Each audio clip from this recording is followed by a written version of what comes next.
Chapter 1. This is the story of Amelia Draven, a girl the world threw away, and the two powerful alphas who would tear each other apart to have her. Before we dive in place, do subscribe to my channel.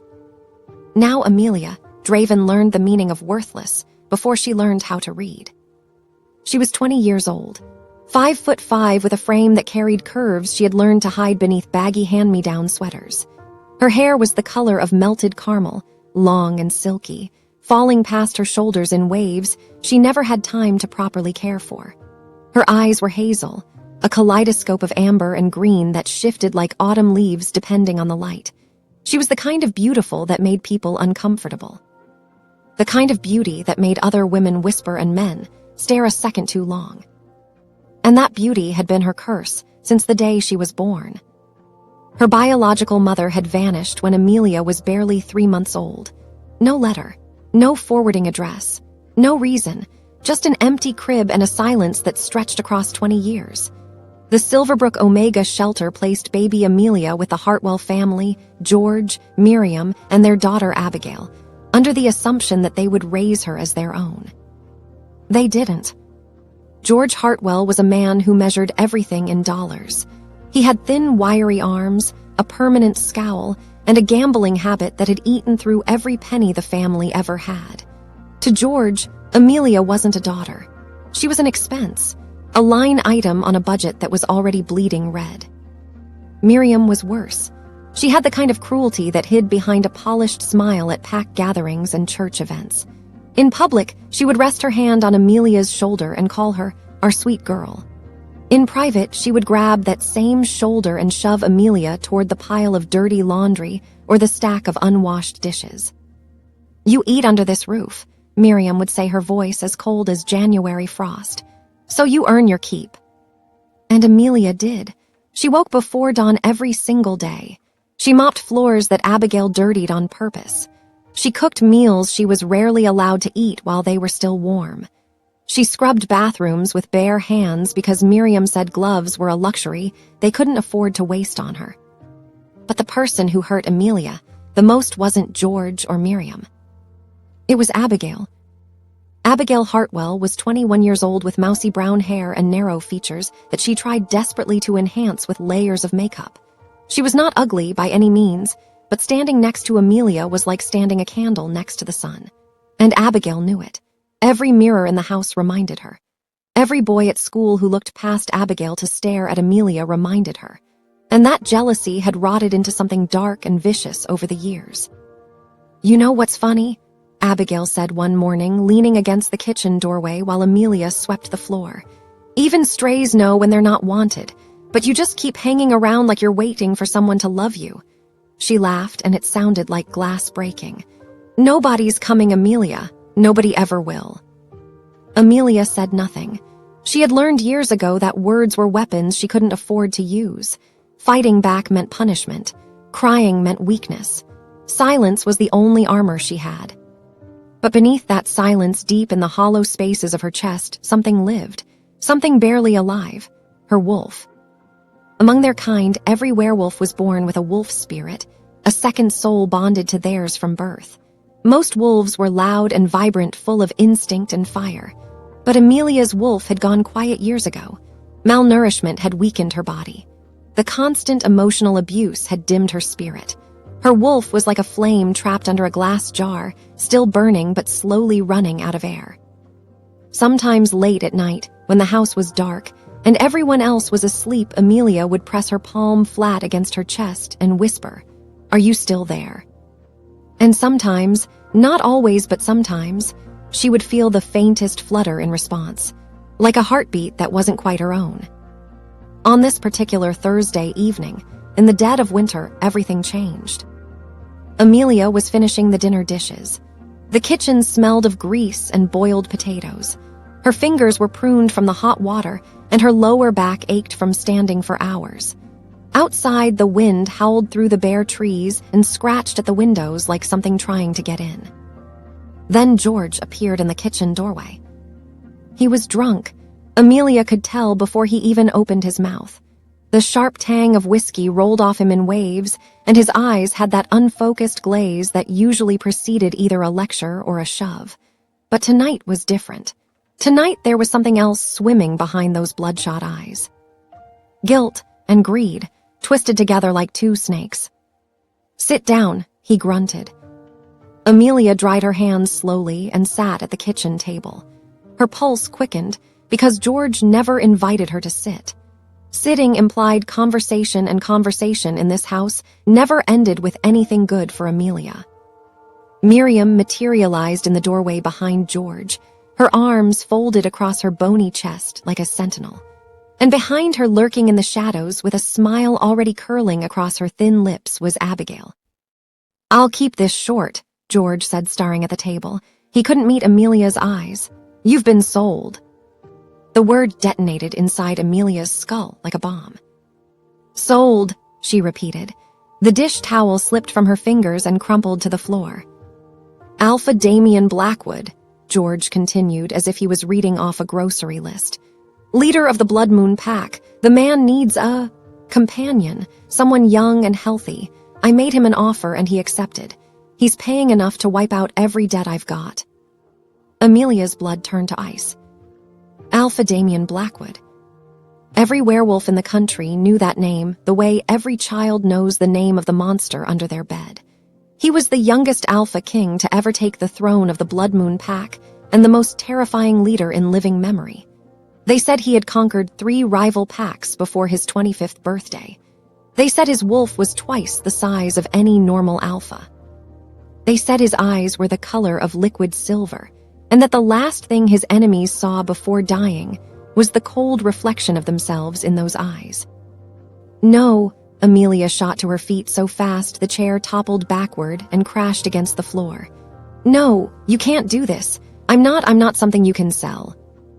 Miriam stepped forward and struck Amelia across the face with the back of her hand. The blow snapped Amelia's head sideways and sent a burst of white pain exploding through her cheekbone. "You were never our daughter," Miriam said, her voice as flat and lifeless as a frozen lake. "You were never even our guest. You were a monthly check from the foster system, and now you're a lump sum payment. That's all you've ever been, Amelia. Currency." Amelia turned to Abigail. One last desperate look. One final prayer for mercy from someone, anyone, who shared a roof with her for 20 years. Abigail tilted her head and grinned. "No one will ever want you, Amelia," she whispered. "Not even the monster they're sending you to." The front door exploded inward. 2 enormous men in pitch-black armor filled the doorway. They were warriors, the kind built for violence. Their chest plates bore a crest Amelia recognized from the horror stories, a wolf skull positioned over a blood-red crescent moon. Without speaking a single word, they crossed the kitchen in 3 strides, seized Amelia by both arms and locked iron shackles around her wrists. "Please," Amelia screamed, thrashing against their grip. "Please don't do this, George." "Miriam." George was already counting money. Miriam had turned her back. Abigail wiggled her fingers in a dainty wave and mouthed the word "buy" with exaggerated sweetness. The warriors hauled Amelia into the bitter night air and threw her into the back of an armored black vehicle. The doors slammed shut, sealing her in total darkness. The engine growled to life, and the vehicle lurched forward, carrying Amelia away from everything she had ever known. She collapsed against the metal floor. The chains bit into her wrists. Her cheek throbbed where Miriam had struck her, and the tears came hot and relentless, streaming down her face and pooling on the cold steel beneath her. Then deep inside her chest, beneath the grief and the terror, something stirred. A whisper, so faint Amelia almost missed it, like a voice calling from the bottom of a well. Her wolf, speaking for the first time in almost 3 years. One word, just one. "Mate." Amelia's breath hitched. The word made no sense. It was impossible. She was chained in the back of a truck, being delivered to a monster like a package. There was no mate. There was no destiny. There was only survival. But her wolf whispered it again, stronger this time, warmer. "Mate, he's close." The vehicle groaned to a stop. Amelia heard heavy boots on gravel outside, muffled voices sharp with authority. Then the doors were wrenched open and blinding torchlight flooded the darkness. Through the glare, Amelia saw the gates. They towered 40 feet into the black sky, forged from iron so dark it seemed to absorb the light around it. Massive blood-red banners hung from every post, snapping violently in the freezing wind. Each one bore the same crest, the wolf's skull over the crescent moon. The Blood Moon Pack. A guard outside leaned toward his partner and muttered something he probably thought Amelia couldn't hear. Another one for the Alpha. Poor thing won't last a week. The warriors dragged Amelia out of the armored vehicle like she weighed nothing. Her knees hit the frozen gravel, and pain shot up through her legs, but they didn't give her time to recover. They yanked her upright by the chains and marched her forward through the massive iron gates. The Blood Moon Pack compound was nothing like Amelia had imagined. It was worse, and somehow it was also magnificent.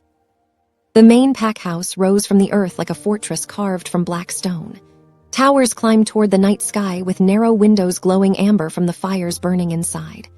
The courtyard stretched wide and open, surrounded by training grounds where even at this late hour warriors sparred beneath torchlight. The clash of steel against steel echoed across the compound like a violent heartbeat. The air smelled of pine smoke, iron, and something else, something primal and suffocating. Raw, unchecked power. Every wolf they passed stopped what they were doing and stared. Some looked at Amelia with curiosity, others with pity. A few female wolves exchanged knowing glances and shook their heads slowly. One older woman pressed her hand over her mouth and whispered to the woman beside her, "She's so young. Goddess help her." Amelia kept her head down. She had learned long ago that eye contact invited trouble, but her wolf was doing something strange inside her chest. Instead of cowering the way she had for years, her wolf was rising, stretching, pressing against Amelia's ribs like she was trying to claw her way to the surface. "He's here," her wolf whispered urgently. "I can feel him. He's close. Our mate is close." "Stop it," Amelia muttered under her breath. "There is no mate. There's only a monster who bought me." Her wolf growled softly in disagreement, but said nothing more. The warriors led Amelia through the enormous front doors of the pack house and into a grand entrance hall. The ceiling soared 30 feet above her, decorated with iron chandeliers holding hundreds of flickering candles. The walls were lined with ancient weapons, swords, axes, spears, each one polished and mounted like trophies. Between the weapons hung massive oil paintings of previous Alpha Kings. Their silver eyes seemed to follow Amelia as she walked past. Every single one of them looked cruel. At the end of the hall, 2 towering doors made of dark carved wood stood closed. 2 guards flanked the doors, their arms crossed and their faces carved from stone. When they saw the warriors approaching with Amelia, they pushed the doors open without a word. The throne room. It was a vast circular chamber with walls of rough black stone. Torches burned in iron brackets, casting dancing shadows across the floor. At the far end of the room, elevated on a platform of dark marble, sat a throne carved from a single massive piece of obsidian, black as midnight and polished until it gleamed like wet ink. And sitting on that throne was him, Alpha Damien Blackwood. Amelia's breath abandoned her lungs completely. He was not what she expected. The stories painted him as a beast, scarred, monstrous, deformed by rage. But the man sitting on that obsidian throne was devastatingly handsome in the most dangerous way possible. He had jet black hair that fell across his forehead in careless waves, a jawline sharp enough to cut glass, a body that was tall and powerfully built, 6'4" of pure lean muscle, wrapped in a black fitted shirt with the sleeves rolled to his elbows, exposing forearms corded with veins. His skin was tan and smooth, pulled tight over cheekbones that could have been sculpted by the gods themselves. But it was his eyes that stopped Amelia's heart. Silver, pure liquid silver, like mercury trapped behind glass. They were the coldest, most beautiful eyes she had ever seen, and right now they were locked directly on her. The room was packed with pack members, warriors, elders, advisors, servants, all standing in neat rows facing the throne. Beside the throne stood a tall, broad-shouldered man with sharp features and watchful brown eyes. That was Rio, Damien's beta and right hand. Rio studied Amelia with quiet calculation like he was measuring the exact number of seconds she had left to live. The warriors shoved Amelia forward and she stumbled to the center of the room. The chains on her wrists rattled loudly in the silence. Every pair of eyes in the chamber bore into her. She felt naked, exposed, like prey dropped into the center of a wolf den. Then Damien spoke. "This is what I paid for." His voice was deep and smooth like velvet wrapped around a blade.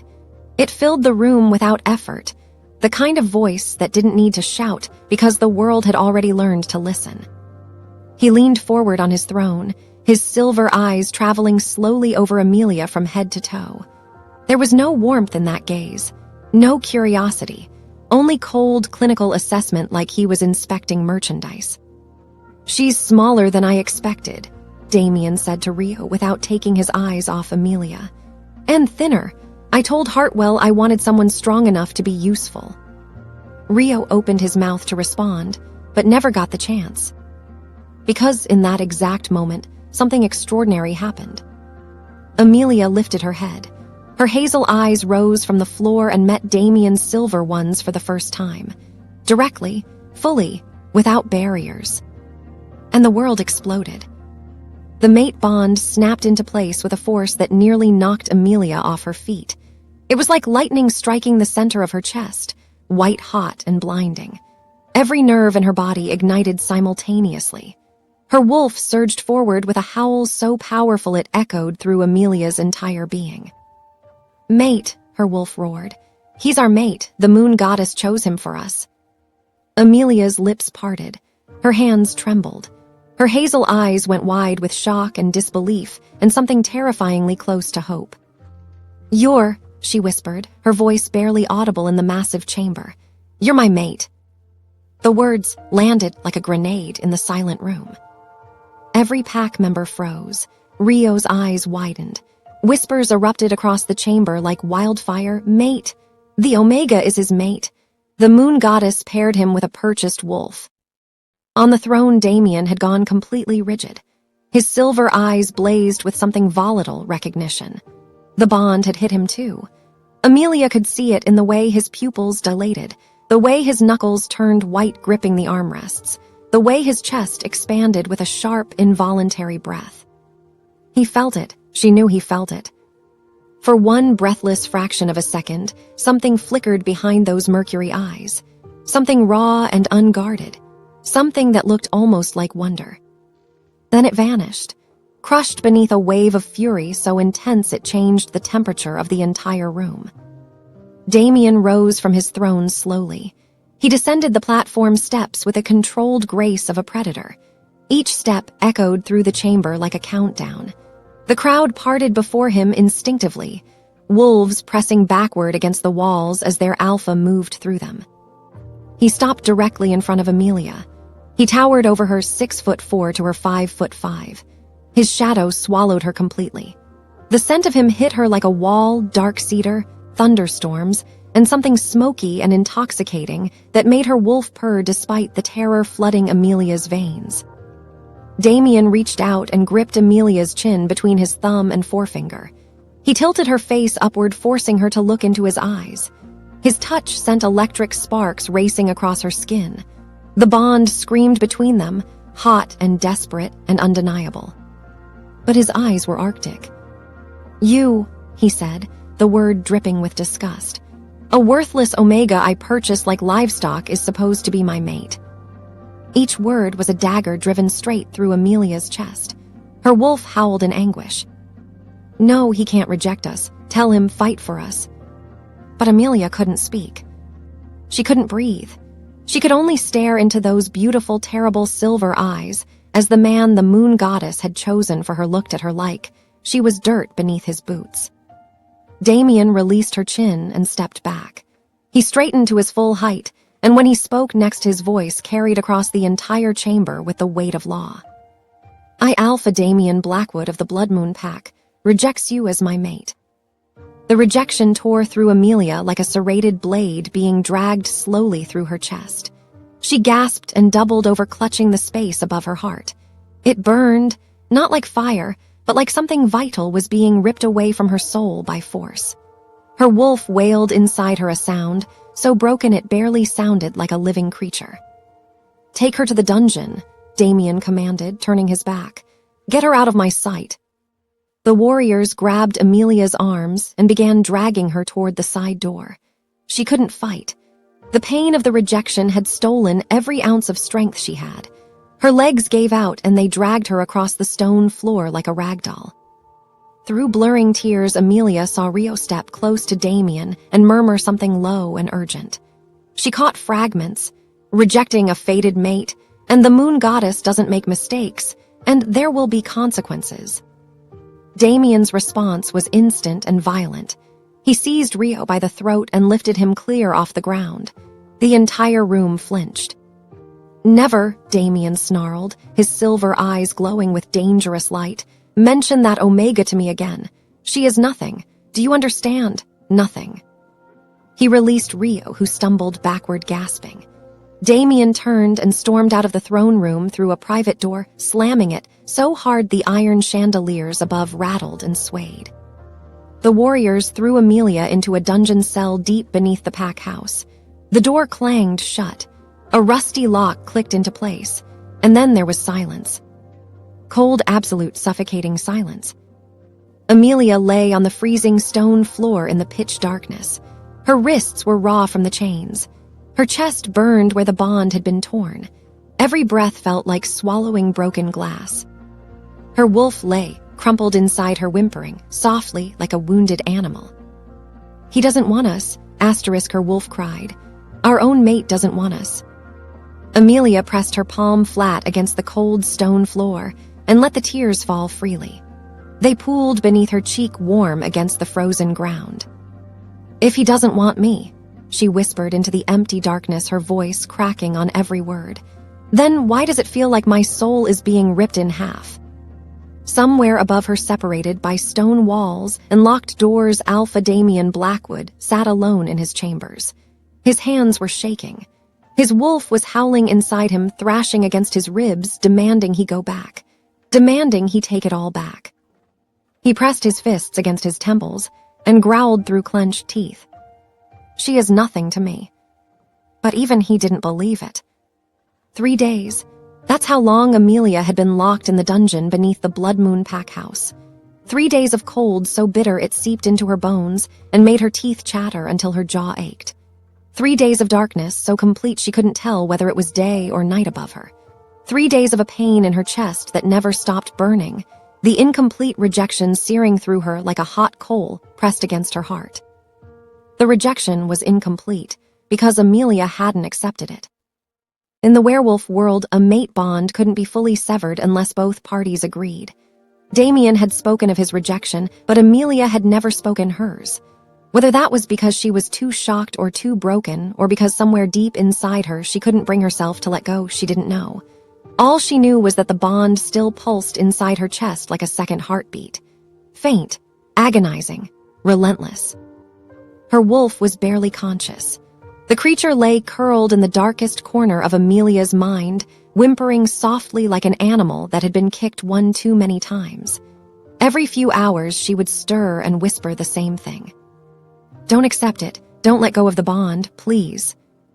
And every time, Amelia would close her eyes and wonder why her wolf was fighting so hard to hold onto a man who had thrown them away like garbage. The cell was small, barely 6 feet wide and 8 feet long. The walls were rough, damp stone covered in patches of dark moss. The floor was uneven and freezing. A thin layer of dirty straw had been scattered across it at some point, but it did nothing to stop the cold from crawling up through Amelia's body. There was no window, no light, just a heavy iron door with a small slot at the bottom where a tray of stale bread and murky water was shoved through once a day. Amelia had eaten every crumb, not because the bread was edible, but because survival was the only thing she had left. On the third night, something changed. Amelia was lying on her side, curled into a tight ball with her arms wrapped around herself, trying to preserve whatever body heat she had left.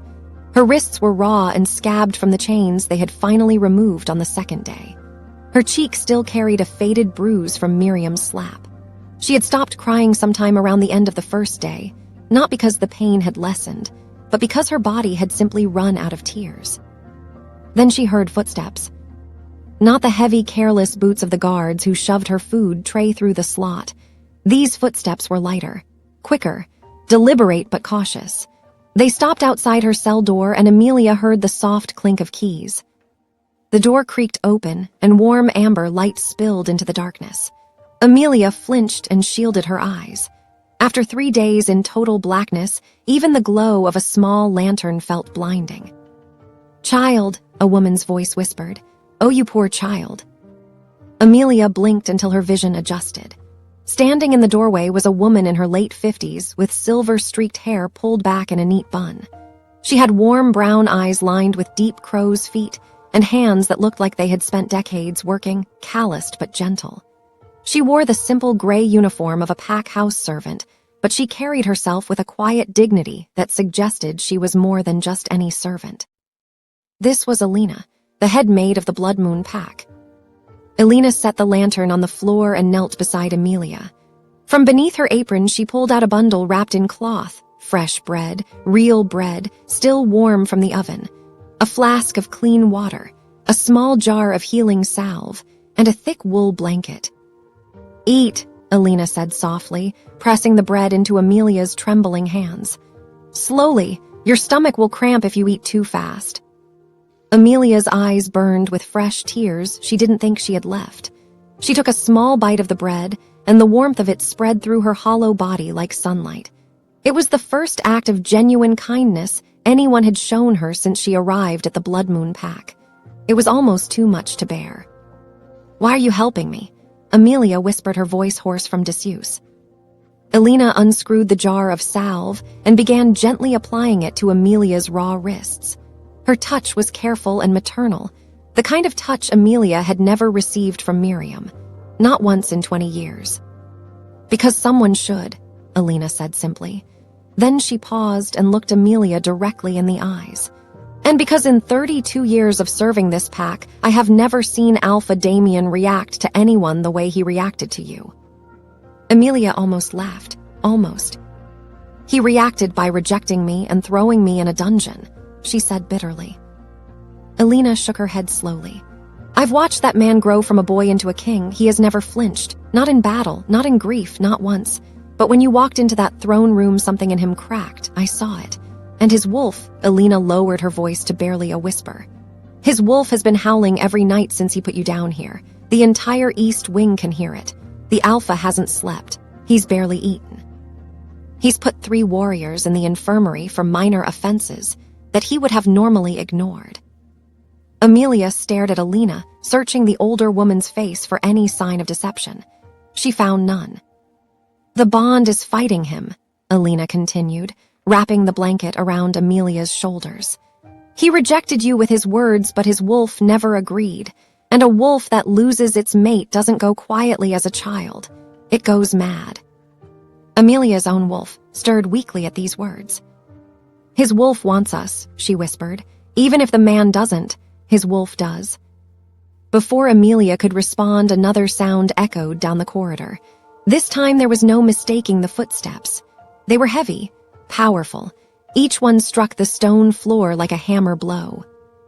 They carried authority and barely contained rage in equal measure. Alina's eyes went wide. She scrambled to her feet and pressed herself against the wall, clutching the lantern to her chest. Her face had gone pale. "Goddess help us," she breathed. "He's coming." The footsteps stopped outside the cell. A shadow filled the doorway, massive and suffocating. Then Alpha Damien stepped into the dim circle of lantern light, and the tiny cell seemed to shrink around his presence. He looked terrible and magnificent both at once. His jet-black hair was disheveled like he had been running his hands through it for hours. Dark circles shadowed his silver eyes. His jaw was tight, and his broad shoulders carried a tension that looked like it might snap his spine in half. He was still dressed in black, but his shirt was wrinkled and partially unbuttoned, revealing the hard planes of his chest. He looked like a man who had been fighting a war inside his own body, and losing.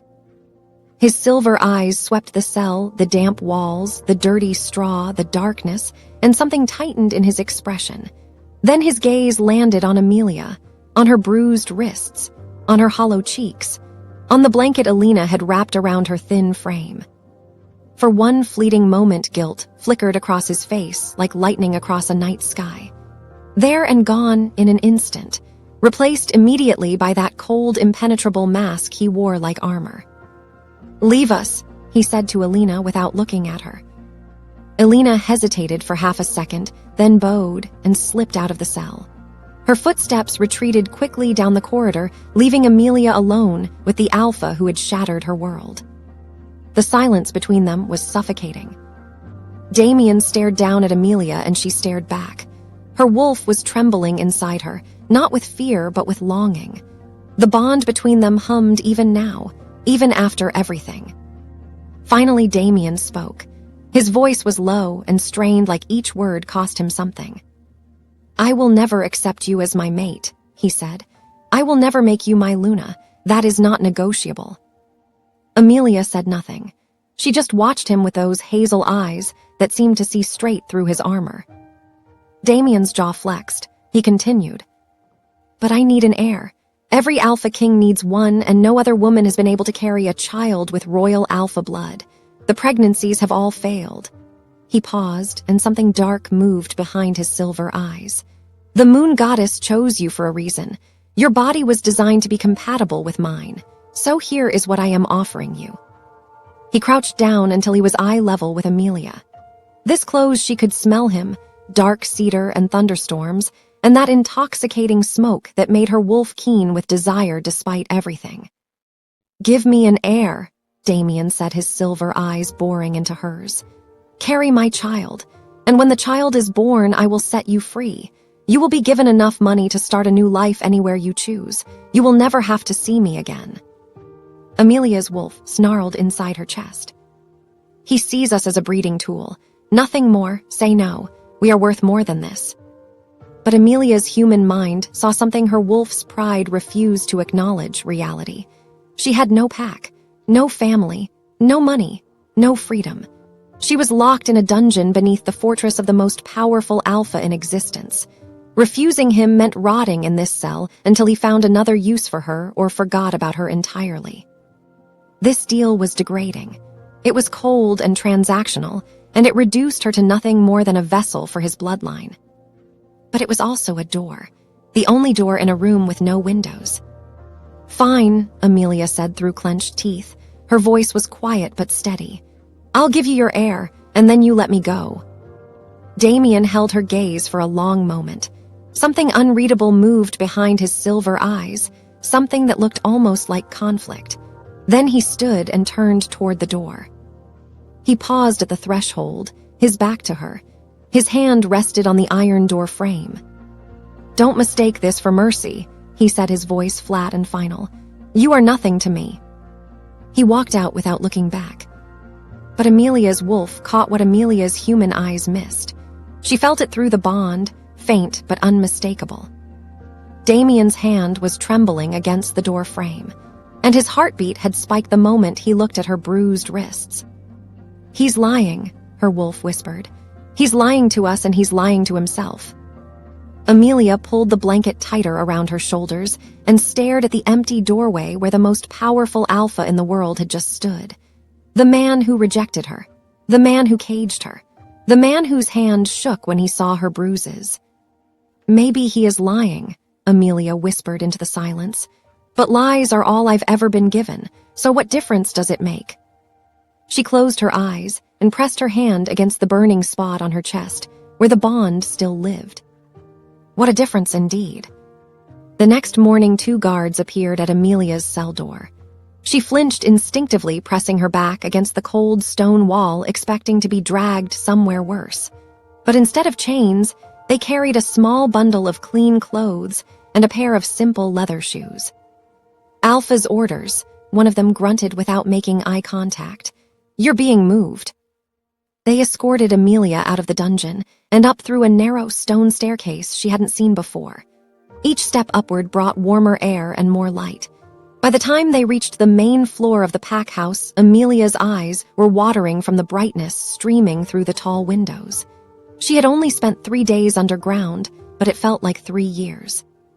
They led her through a series of corridors, past the kitchens where the smell of roasting meat and fresh bread made her stomach cramp with hunger, past the training hall, where the distant sounds of sparring warriors echoed like controlled thunder, and finally to a small room at the far end of the servants' quarters. The room was modest, a narrow bed with a clean mattress and cotton sheets, a small wooden dresser, a tiny window that overlooked the rear courtyard, a door that led to a bathroom barely large enough to turn around in. It was nothing compared to the grand chambers she had glimpsed on the upper floors of the pack house. But compared to the dungeon, it was paradise. Amelia stood in the center of the room and pressed her hand against the mattress. It was soft, actually soft, not straw, not concrete, not the thin, rotting pad she had slept on in the Hartwell basement for 20 years. Her throat tightened, and she had to bite the inside of her cheek to keep from crying over something as simple as a clean bed. A knock at the door startled her. Before she could answer, it swung open, and 2 young women bustled inside carrying an armload of supplies between them. The first was a girl about Amelia's age with bright copper hair tied in a messy ponytail and a constellation of freckles scattered across her nose and cheeks. She had wide green eyes that sparkled with an energy that seemed physically incapable of sitting still. She was already talking before she was fully through the door. "Hi, oh my goddess, you're even prettier than everyone said. I'm Sarah. I'm one of your personal maids. Well, not just a maid. I like to think of myself as more of a personal assistant / emotional support wolf / professional snack provider. I brought towels and soap, and Bethany, did you grab the hair oil?" The second woman stepped through the door behind Sarah. She was taller and quieter with deep brown skin, dark eyes, and close-cropped black hair. Where Sarah was a firecracker, Bethany was a steady flame, calm, composed, and watchful. She carried a basket of toiletries and a neatly folded set of fresh clothes. "I grabbed it," Bethany said in a low, measured voice. She set the basket on the dresser and turned to Amelia. Her dark eyes studied the Omega carefully, taking in the bruised wrists, the hollow cheeks, the exhaustion carved into every line of Amelia's young face. Something shifted in Bethany's expression, not pity but recognition. The look of someone who understood suffering without needing it explained. "We've been assigned to you," Bethany said simply. "Whatever you need, we're here." Sarah was already drawing a bath in the tiny bathroom, chattering about water temperature and which soap smelled best. Bethany quietly laid out the fresh clothes on the bed and set a small plate of fruit and cheese on the dresser. Amelia stared at both of them and felt something crack inside her chest. Not the bond this time. Something older. A wall she had built around herself years ago, the wall that said kindness was always a trick and gentleness always came with conditions. "Why are you being nice to me?" Amelia asked. The question came out smaller than she intended. Sarah stopped mid-sentence and turned around. Her green eyes softened. "Because you look like you haven't had someone be nice to you in a very long time," Sarah said quietly. "And that's not okay." Bethany said nothing. She just pulled out the chair beside the dresser and gestured for Amelia to sit and eat. Amelia sat. She ate, and she cried silently while she did it, tears rolling down her cheeks between bites of cheese and slices of apple. Neither Sarah nor Bethany commented on the tears. Sarah simply kept talking in her warm, rambling way, filling the silence with something other than pain. And Bethany stood nearby like a sentinel, quiet, steady, and unmovable. For the first time, in as long as Amelia could remember, she didn't feel completely alone. Meanwhile, 3 floors above in the Alpha's private study, Damien was losing his mind. He sat behind his massive oak desk, staring at a stack of territory reports that he had read the same paragraph of 4 times without absorbing a single word. His jaw was clenched so tight the muscles in his temples throbbed. His fingers drummed an agitated rhythm against the desk surface. The fire in the stone hearth crackled and popped, but he didn't hear it. All he could hear was her heartbeat. Through the bond he had tried to sever and failed, he could feel Amelia. Not clearly, not like a fully accepted mate bond would allow, but enough. Enough to sense her emotions like distant music playing in another room. Right now she was feeling something warm, something fragile and cautious. Relief maybe, or the dangerous beginnings of hope. It made his wolf restless. "Go to her," his wolf growled, packing inside him like a caged animal. "She's ours. She's hurting and she's alone and she's ours." "She is not ours," Damien snarled under his breath. "You're a fool," his wolf snapped. "You felt the bond. You felt it and you threw it away because your pride couldn't stomach that the goddess paired you with an Omega. You are a coward, Damien." Damien slammed his fist on the desk so hard the wood cracked down the center, and the ink pot toppled over, spilling black liquid across the territory reports. He stood abruptly, his chair scraping backward, and pressed both palms flat against the ruined desk, breathing hard. The door opened and Rio stepped inside. The beta took one look at the cracked desk, the spilled ink, and the wild, dangerous look in his Alpha's eyes, and wisely stayed near the exit. "The Border Patrol reports are in," Rio said, carefully keeping his voice neutral. "And the Eastern Trade route needs your signature for—" "Did you move her?" Damien interrupted. Rio paused. "The Omega, yes. She's in the servants' quarters as you ordered. Sarah and Bethany have been assigned to." "Is she eating?" Rio blinked. "I assume so. Elena sent food to her room this morning." Damien turned to the window. His reflection stared back at him from the dark glass, silver eyes burning, jaw tight, every muscle in his body coiled like a spring about to snap. He looked like a man standing at the edge of a cliff trying to convince himself not to jump.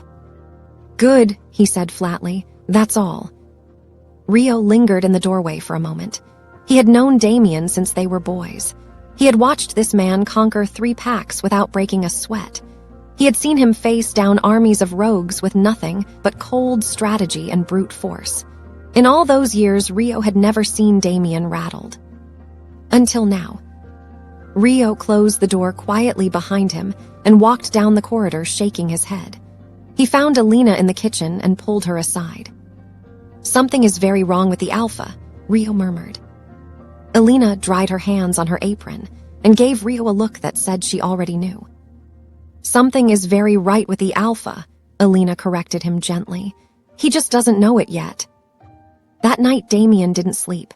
He lay in his enormous bed in his enormous chamber, staring at the ceiling while his wolf howled inside him like a creature possessed.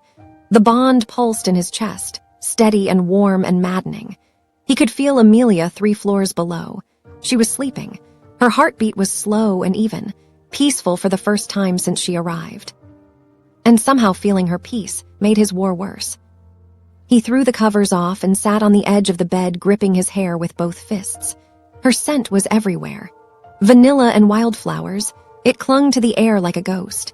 It shouldn't have been possible. She was floors away behind stone walls and locked doors.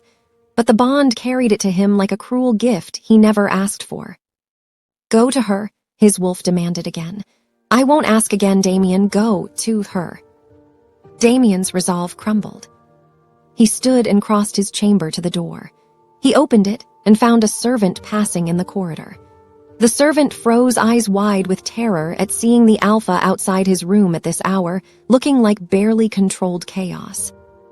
"Get Elena," Damien ordered, his voice rough and strained. "Tell her to bring the Omega to my chambers, now." The servant scrambled away without a word. 20 minutes later, a soft knock sounded at Damien's door. He opened it, and there she was. Amelia stood in the corridor wearing a simple white nightgown that Elena had given her. Her silky brown hair fell loose around her shoulders, still slightly damp from the bath Sarah had drawn her.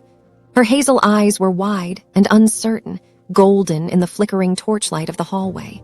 She looked fragile and beautiful and absolutely terrified. Behind her, Elena gave Damien a long, unreadable look, then turned and walked away, leaving them alone.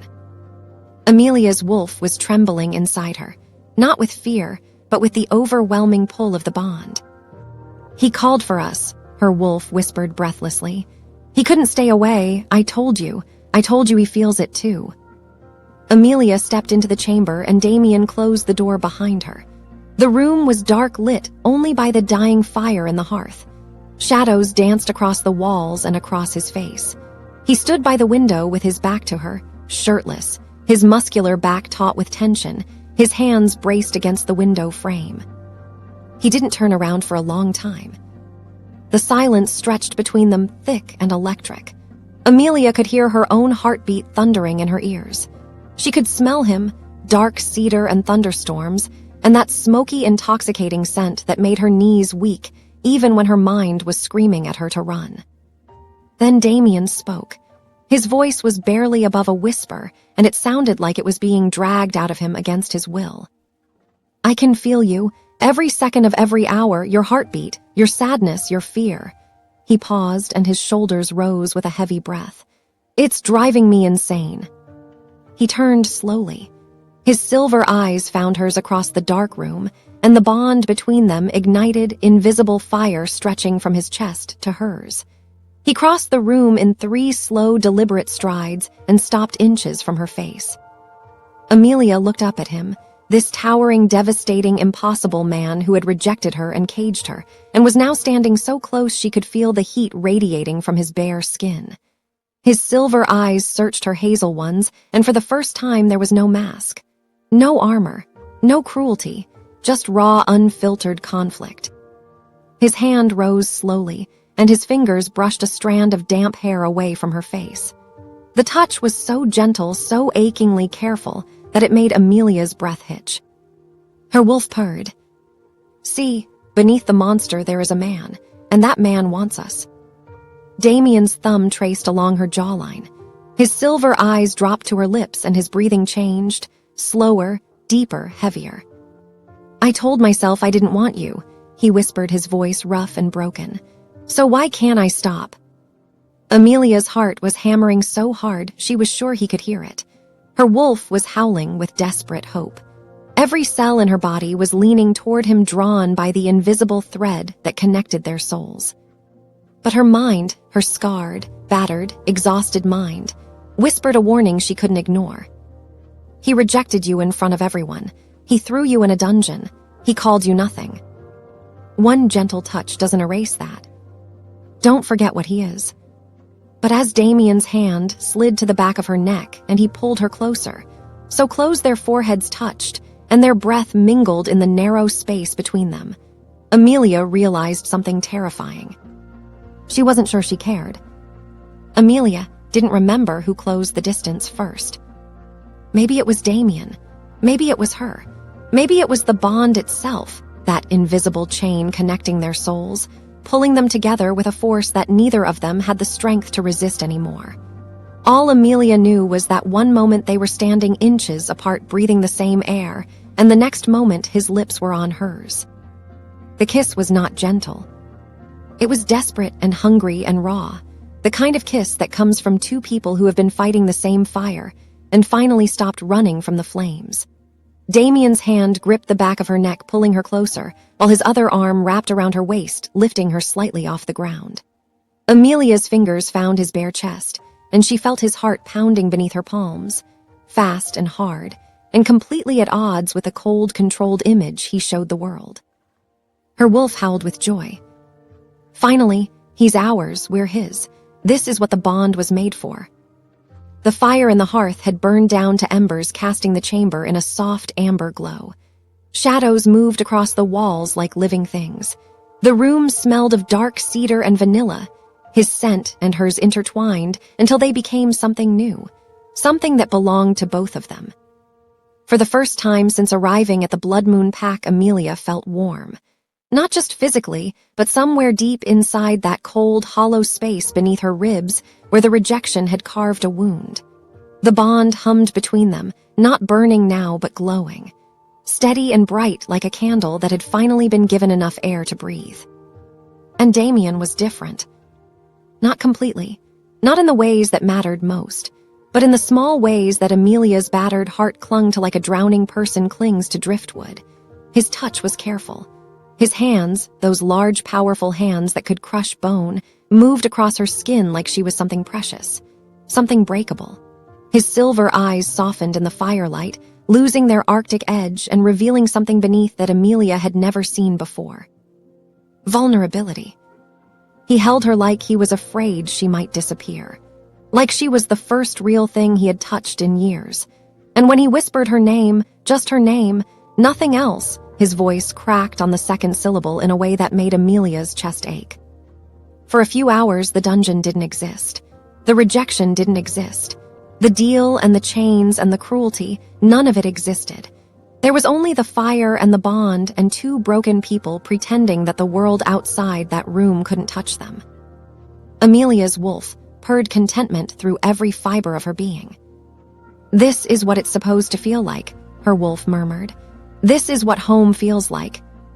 But home had never been a safe word for Amelia, and dawn always comes eventually. She woke to cold sheets and an empty space beside her. The fire had died completely. Gray morning light filtered through the tall windows, casting the chamber in pale, washed-out tones. The warmth from the night before was gone, evaporated like mist, and in its place was the familiar chill that seemed to follow Amelia everywhere she went.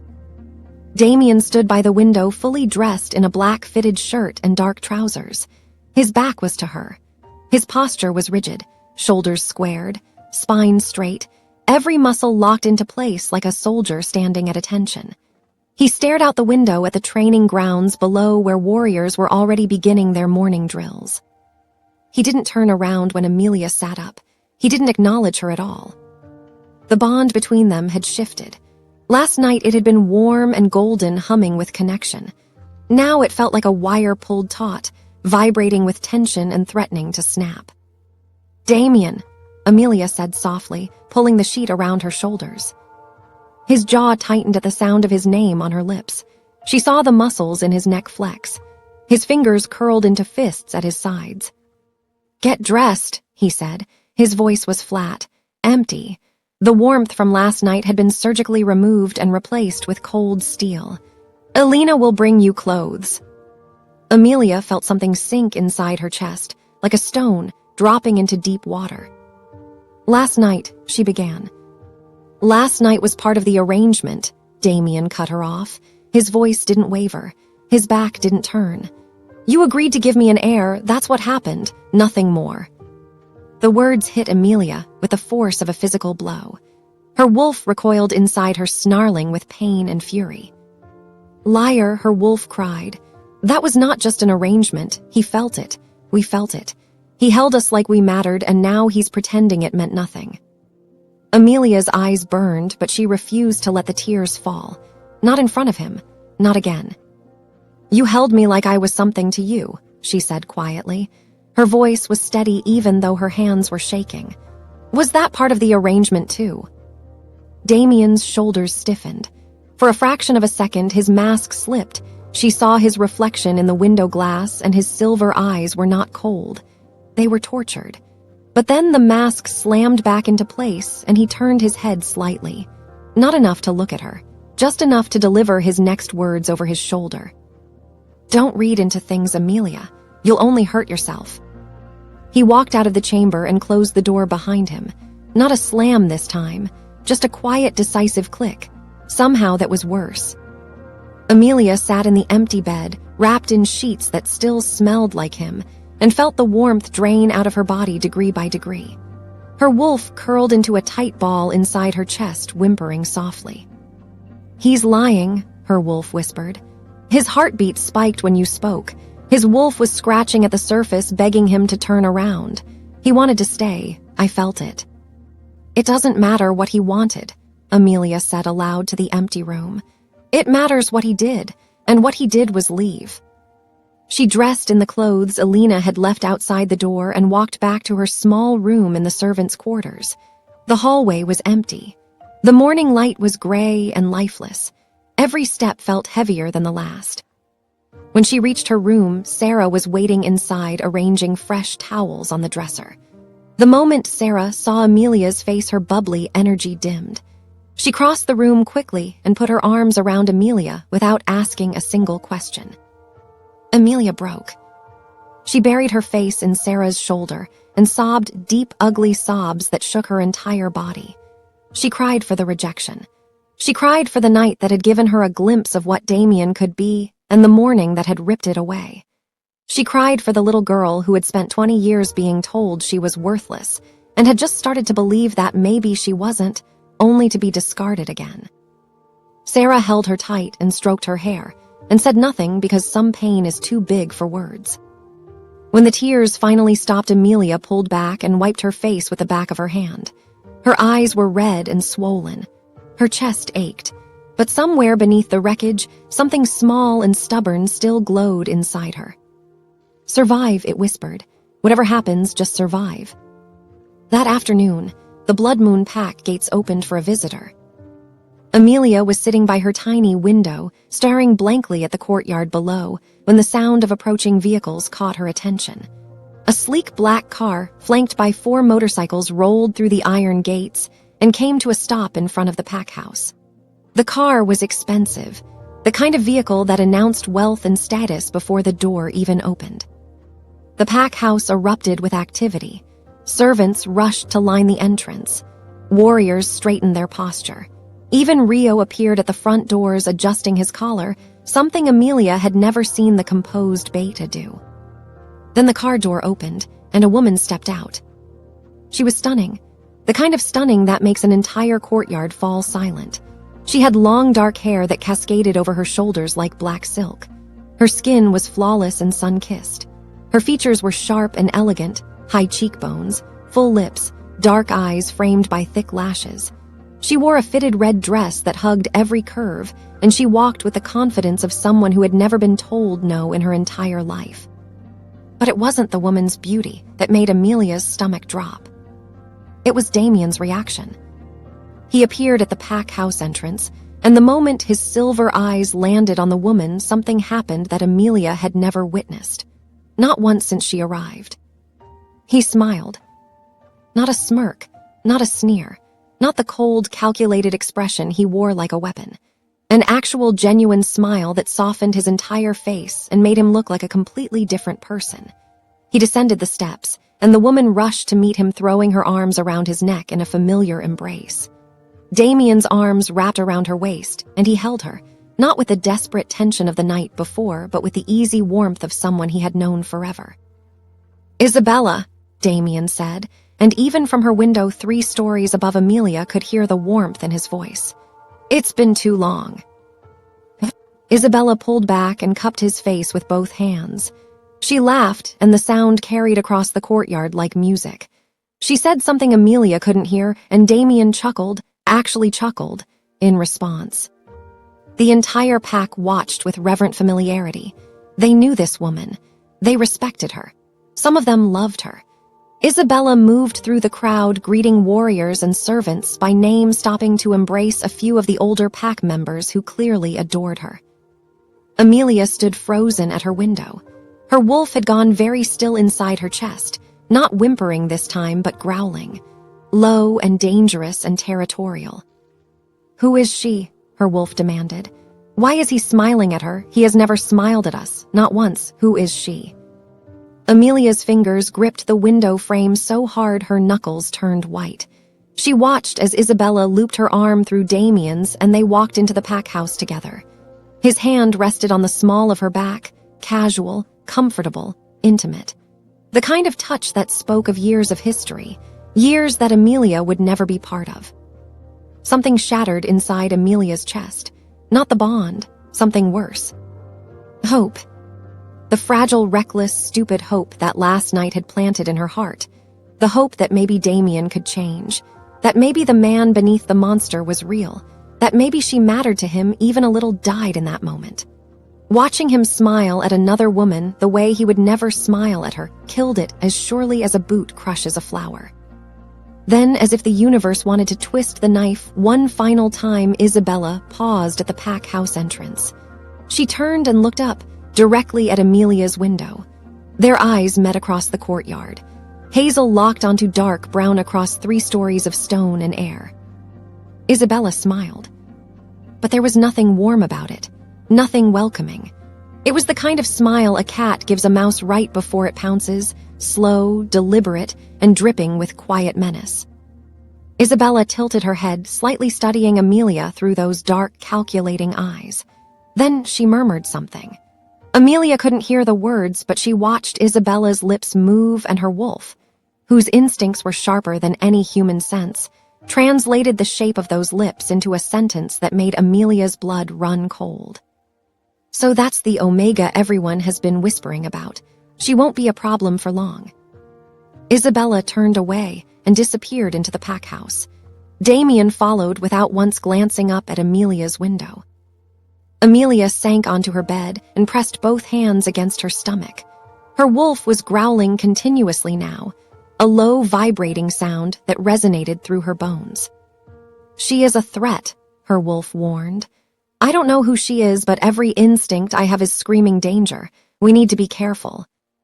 Amelia stared at the ceiling and let the silence swallow her whole.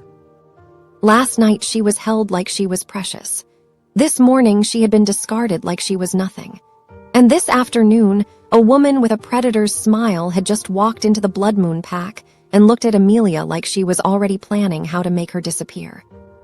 Amelia closed her eyes and whispered to no one. "What have I got myself into?" Her wolf had no answer. For the first time, neither did Amelia. Isabella settled into the Blood Moon pack like she had never left. Within 24 hours, she had taken over the guest suite on the Alpha's floor, the largest and most luxurious room in the pack house after Damien's own chambers. Within 48 hours, she was hosting breakfast with the senior pack members, laughing and reminiscing about old times like she was already Luna. Within 72 hours, every wolf in the compound knew her name, her preferences, and exactly how she liked her tea. She moved through the pack house with the effortless authority of someone who believed she belonged there. And the worst part, the part that made Amelia's wolf snarl every time she witnessed it, was that nobody disagreed. Elena filled in the gaps for Amelia one evening while helping her fold laundry in the small room. "Isabella Voss," Elena said quietly, her hands moving mechanically over the fabric. She grew up with Alpha Damien and his cousin Alpha Asher. The three of them were inseparable as children. Their fathers were brothers, both powerful alphas, and Isabella's family was the most influential non-royal bloodline in the region. She was the golden girl, beautiful, charming. Every wolf in 3 territories adored her. Elena paused and glanced at the door to make sure no one was listening. When Damien and Asher got older, they both fell in love with her, both of them. And Isabella, Elena shook her head slowly. Isabella loved the attention. She played them against each other for years, giving Damien hope one week and Asher the next. She was the flame, and they were 2 moths circling her waiting to burn. "What happened?" Amelia asked, even though part of her didn't want to know. Isabella eventually chose Damien's side. Publicly, she declared that Damien was the stronger alpha and that Asher was beneath her. It destroyed Asher. He left and formed his own pack, the Silvercrest pack, and swore he would never speak to Damien again. The cousins became enemies, all because of her. Elena looked at Amelia with sad, knowing eyes. Isabella has been positioning herself to be Damien's Luna for years. She sees you as an obstacle child, and Isabella doesn't go around obstacles. She removes them. Amelia absorbed this information in silence. Her wolf paced restlessly inside her chest, processing every word. "She tore 2 cousins apart for sport," her wolf growled. "And now she's here circling our mate like a vulture. We cannot trust her."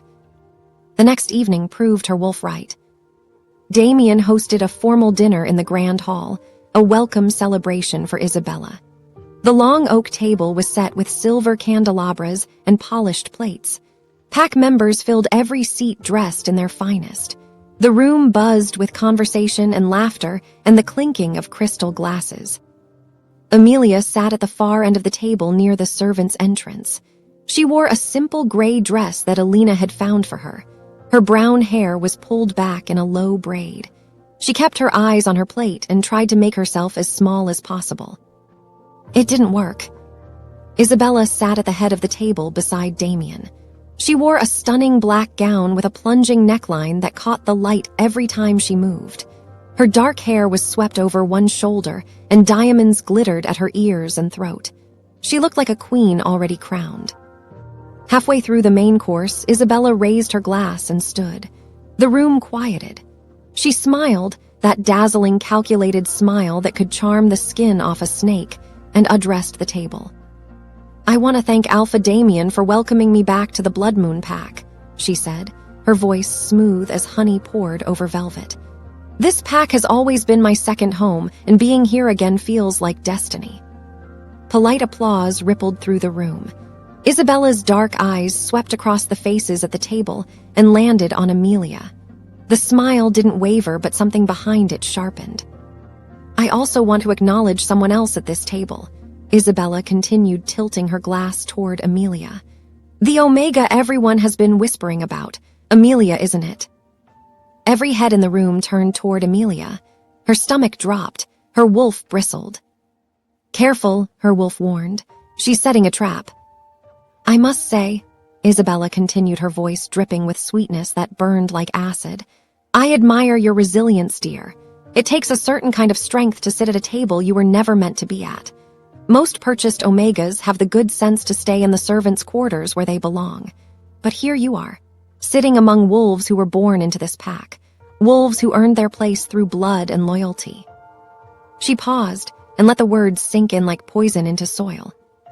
"A real Luna is born into power. She is raised with it. She carries it in her bloodline." Isabella placed her hand delicately on Damien's arm and smiled up at him. "She isn't bought off a shelf like discount merchandise." Nervous laughter scattered across the table. A few wolves looked uncomfortable. Most looked away. Nobody said a word in Amelia's defense. And Damien, the alpha who had held Amelia like she was precious just 2 nights ago, sat in his chair with his silver eyes fixed on his wine glass and said nothing. Nothing. Amelia's wolf erupted inside her chest. "Fight back, stand up and fight. We are his true mate, chosen by the moon goddess herself. She is nothing compared to us." But Amelia stayed silent. She had learned long ago from the Hartwells that fighting back only made the punishment worse.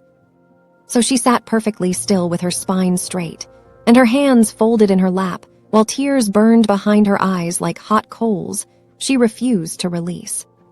She would not cry, not here, not in front of Isabella, not in front of him. The dinner ended an hour later. Amelia was the first to leave. She walked through the corridors with measured steps, not running, not rushing, just walking with a dignity she had to scrape together from the bottom of her soul. She didn't go to her room. She went to Damien's study. She knocked once and entered without waiting for permission. Damien was behind his desk reviewing documents. He looked up with mild surprise that quickly hardened into his default expression of cold detachment. "What do you want?" he asked flatly. Amelia closed the door behind her and stood in front of his desk. Her hands were trembling at her sides, but her voice was steady. "Why did you let her do that?" Damien leaned back in his chair. "Do what?" "Don't," Amelia said, and something in her tone made Damien's silver eyes narrow. "Don't pretend you didn't hear every word she said. She humiliated me in front of your entire pack. She called me discount merchandise, and you sat there and did nothing." Damien studied her for a long moment. His silver eyes were unreadable, flat and reflective like mirrors, showing Amelia nothing but her own desperate face staring back. "Isabella has been in my life since we were children," he said slowly, as if explaining something to a particularly slow student. "She has earned her place in this pack through years of loyalty and friendship. You have been here less than a week." He paused. "Know your place, Amelia." The words landed like a sledgehammer to her chest. Her wolf howled with rage and pain, tangled together until they were indistinguishable. Amelia stared at him, at this man who had kissed her like she was air and was now telling her to know her place. Something shifted inside her, not breaking this time but hardening, cooling, like molten metal being poured into a mold. "One day," Amelia said, her voice quiet and unshaking, "you are going to realize what you lost, and by then, Damien, it will be too late." She turned and walked out of his study. Her head was high. Her back was straight. Her wolf was roaring approval inside her chest even as her heart cracked down the middle. She made it all the way to the corridor outside his study before the first tear fell, then the second, then a flood she couldn't contain. She pressed her back against the stone wall and slid down until she was sitting on the cold floor with her knees drawn to her chest. The tears came hot, and relentless, soaking into the fabric of her gray dress. Her wolf ached beside her, a shared grief that resonated through every fiber of their connected being. "He chose her," her wolf whispered. "He looked us in the eye and chose her." Amelia pressed her forehead against her knees and tried to breathe through the pain. Through the wall, she could hear Damien's study, the creak of his chair, the shuffle of papers, and then silence. Complete silence, like he had stopped moving entirely. She wondered if he was sitting in that silence thinking about what she said. She wondered if he cared at all. Then her thoughts were interrupted by something unexpected. A sound from inside the study, muffled but unmistakable through the thick stone wall.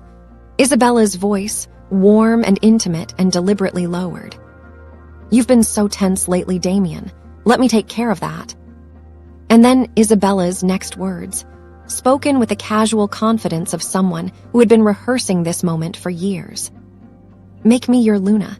I've waited long enough. I've proven my loyalty. I've stood by your side when no one else would. Make it official."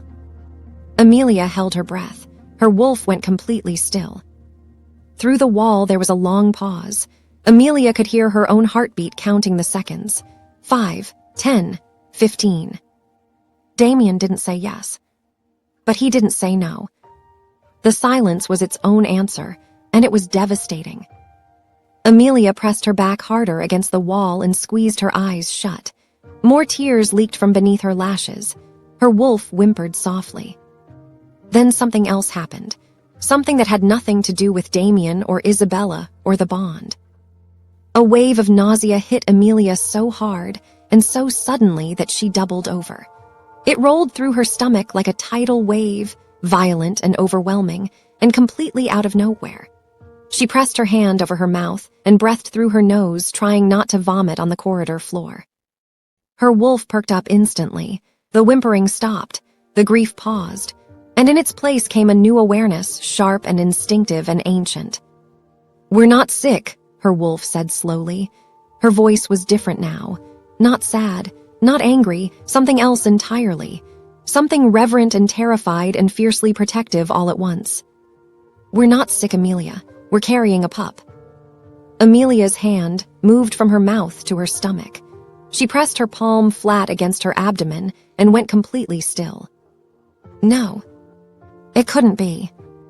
It was only one night, one single night. But her wolf had never lied to her, not once in 20 years of silence and suffering and survival. Her wolf had never lied. "A pup," her wolf whispered again. "Our pup, his pup." Amelia sat on the cold stone floor outside Alpha Damien's study, the study where another woman was asking to be his Luna, and pressed both hands against her stomach. The tears stopped. The grief shifted. And something new took root inside Amelia Draven, something that would change everything. A mother's instinct to protect what was hers, no matter what it cost. Amelia didn't sleep that night. She lay on her narrow bed in the servants' quarters, staring at the ceiling while her mind spiraled through every possible scenario like a wheel that wouldn't stop turning. Her hand rested on her stomach, flat and unchanged to the eye, but harboring something that could alter the course of her entire existence. Her wolf was restless, not anxious exactly, but hyper-alert, like a mother animal sensing a storm approaching and calculating the fastest route to shelter. "We need to be sure," her wolf said. "I can feel the change inside us, the hormones, the shift in our body, but you need proof. Your human mind needs proof." Amelia needed more than proof. She needed a plan. If Damien found out she was pregnant, everything would change, and not in the way fairy tales promised. He wouldn't suddenly fall to his knees and declare his love. He wouldn't wrap her in his arms and promise to protect her and their child. No, Damien would see the pregnancy as the fulfillment of their deal. He would see it as his heir, his property, growing inside a vessel he had purchased, and he would never let that vessel leave. She would be caged, monitored, controlled, every movement tracked, every meal supervised, every breath measured until the child was born. And then what? Would he actually let her go as promised? Or would he find a new reason to keep her, a new deal, a new arrangement, a new chain wrapped in pretty words? Amelia couldn't take that risk, not with her life, and not with a tiny spark of life growing inside her. She waited until the pack house settled into its deepest sleep, that heavy silent hour between 3 and 4 in the morning, when even the night guards grew drowsy at their posts. Then she slipped out of bed, pulled on a sweater, and crept barefoot down the corridor to the kitchen. Alina was there. She was always there before dawn, preparing the day's bread. The older woman stood at the long wooden counter kneading dough, with practiced hands, her silver-streaked hair tucked beneath a linen cloth. She looked up when Amelia entered and immediately read something in the young Omega's face that made her hands go still. "What's wrong, child?" Alina asked, wiping flour on her apron. Amelia closed the kitchen door behind her and leaned against it. She opened her mouth to speak, but the words stuck in her throat like thorns. She tried again, failed again. On the third attempt, she managed a whisper so small it barely disturbed the air between them. "I think I'm pregnant." The kitchen went silent. Even the fire in the hearth seemed to hold its breath. Alina's brown eyes widened. Her flour-dusted hands hovered motionless over the dough. She stared at Amelia for a long moment, processing the weight of those 4 words and everything they implied. "You think," Alina said carefully, "or you know." "My wolf says she can feel it," Amelia said, wrapping her arms around herself. "But I need to see it. I need a test. Something concrete. Can you get one without anyone knowing, especially without him knowing?" Alina studied Amelia's face, the fear in her hazel eyes, the protective way her hand kept drifting to her stomach. The quiet desperation of a woman standing at the edge of a cliff, trying to decide whether to jump or run. "I can get one," Alina said softly. "Give me until afternoon. I'll hide it in the laundry basket when I bring your fresh linens." Amelia exhaled a breath she didn't realize she had been holding. "Thank you, Alina, for everything." Alina crossed the kitchen and took Amelia's hands in her own. Her grip was warm and steady, an anchor in a sea of chaos. "Whatever that test says," Alina murmured, looking into Amelia's eyes with a fierceness that surprised them both. "You are not alone. Do you hear me? You are not alone." Amelia nodded, because if she spoke she would cry, and she had already cried enough tears in this cursed pack house to fill a river. The hours that followed were the longest of Amelia's life. She went through the motions of her day like a ghost, eating breakfast without tasting it, folding clothes without seeing them, nodding at Sarah's cheerful chatter without hearing a word. Her wolf paced inside her, counting every minute with the precision of a ticking clock. "Is it time yet?" her wolf kept asking. "Is she coming?" At 2 in the afternoon, a knock sounded at Amelia's door. Alina entered carrying a stack of fresh bed linens perfectly folded. She set them on the dresser and gave Amelia a barely perceptible nod. Buried between the second and third sheet wrapped in a plain cloth was a small rectangular box. The pregnancy test. Alina left without a word. Amelia locked the door behind her. She stood in the center of her room, holding the box in both hands. It weighed almost nothing, just plastic and paper, and whatever chemical magic detected hormones in urine. But in Amelia's trembling hands, it felt heavier than the chains they had locked around her wrists. "Take it," her wolf urged gently. "We need to know." Amelia walked into the tiny bathroom and closed the door. She unwrapped the test with shaking fingers. She read the instructions twice, even though they were simple enough for a child to follow. She did what needed to be done. Then she set the test on the edge of the sink and waited. 3 minutes. That's all it would take. 180 seconds to determine whether Amelia's life was about to become infinitely more complicated or whether her wolf had been wrong for the first time ever. She didn't look at the test during those 3 minutes. She stared at her own reflection in the small cracked mirror above the sink instead. She barely recognized the woman staring back. Hazel eyes that used to hold quiet resilience now held something wilder, fear and fire tangled together. Cheekbones sharper than they should be from days of not eating properly. Brown hair that still somehow fell in those silky waves, despite everything, as if her body insisted on being beautiful even when her world was ugly. "Time," her wolf whispered. Amelia looked down. 2 pink lines. Clear, bold, unmistakable. Positive. The test slipped from Amelia's fingers and clattered against the sink.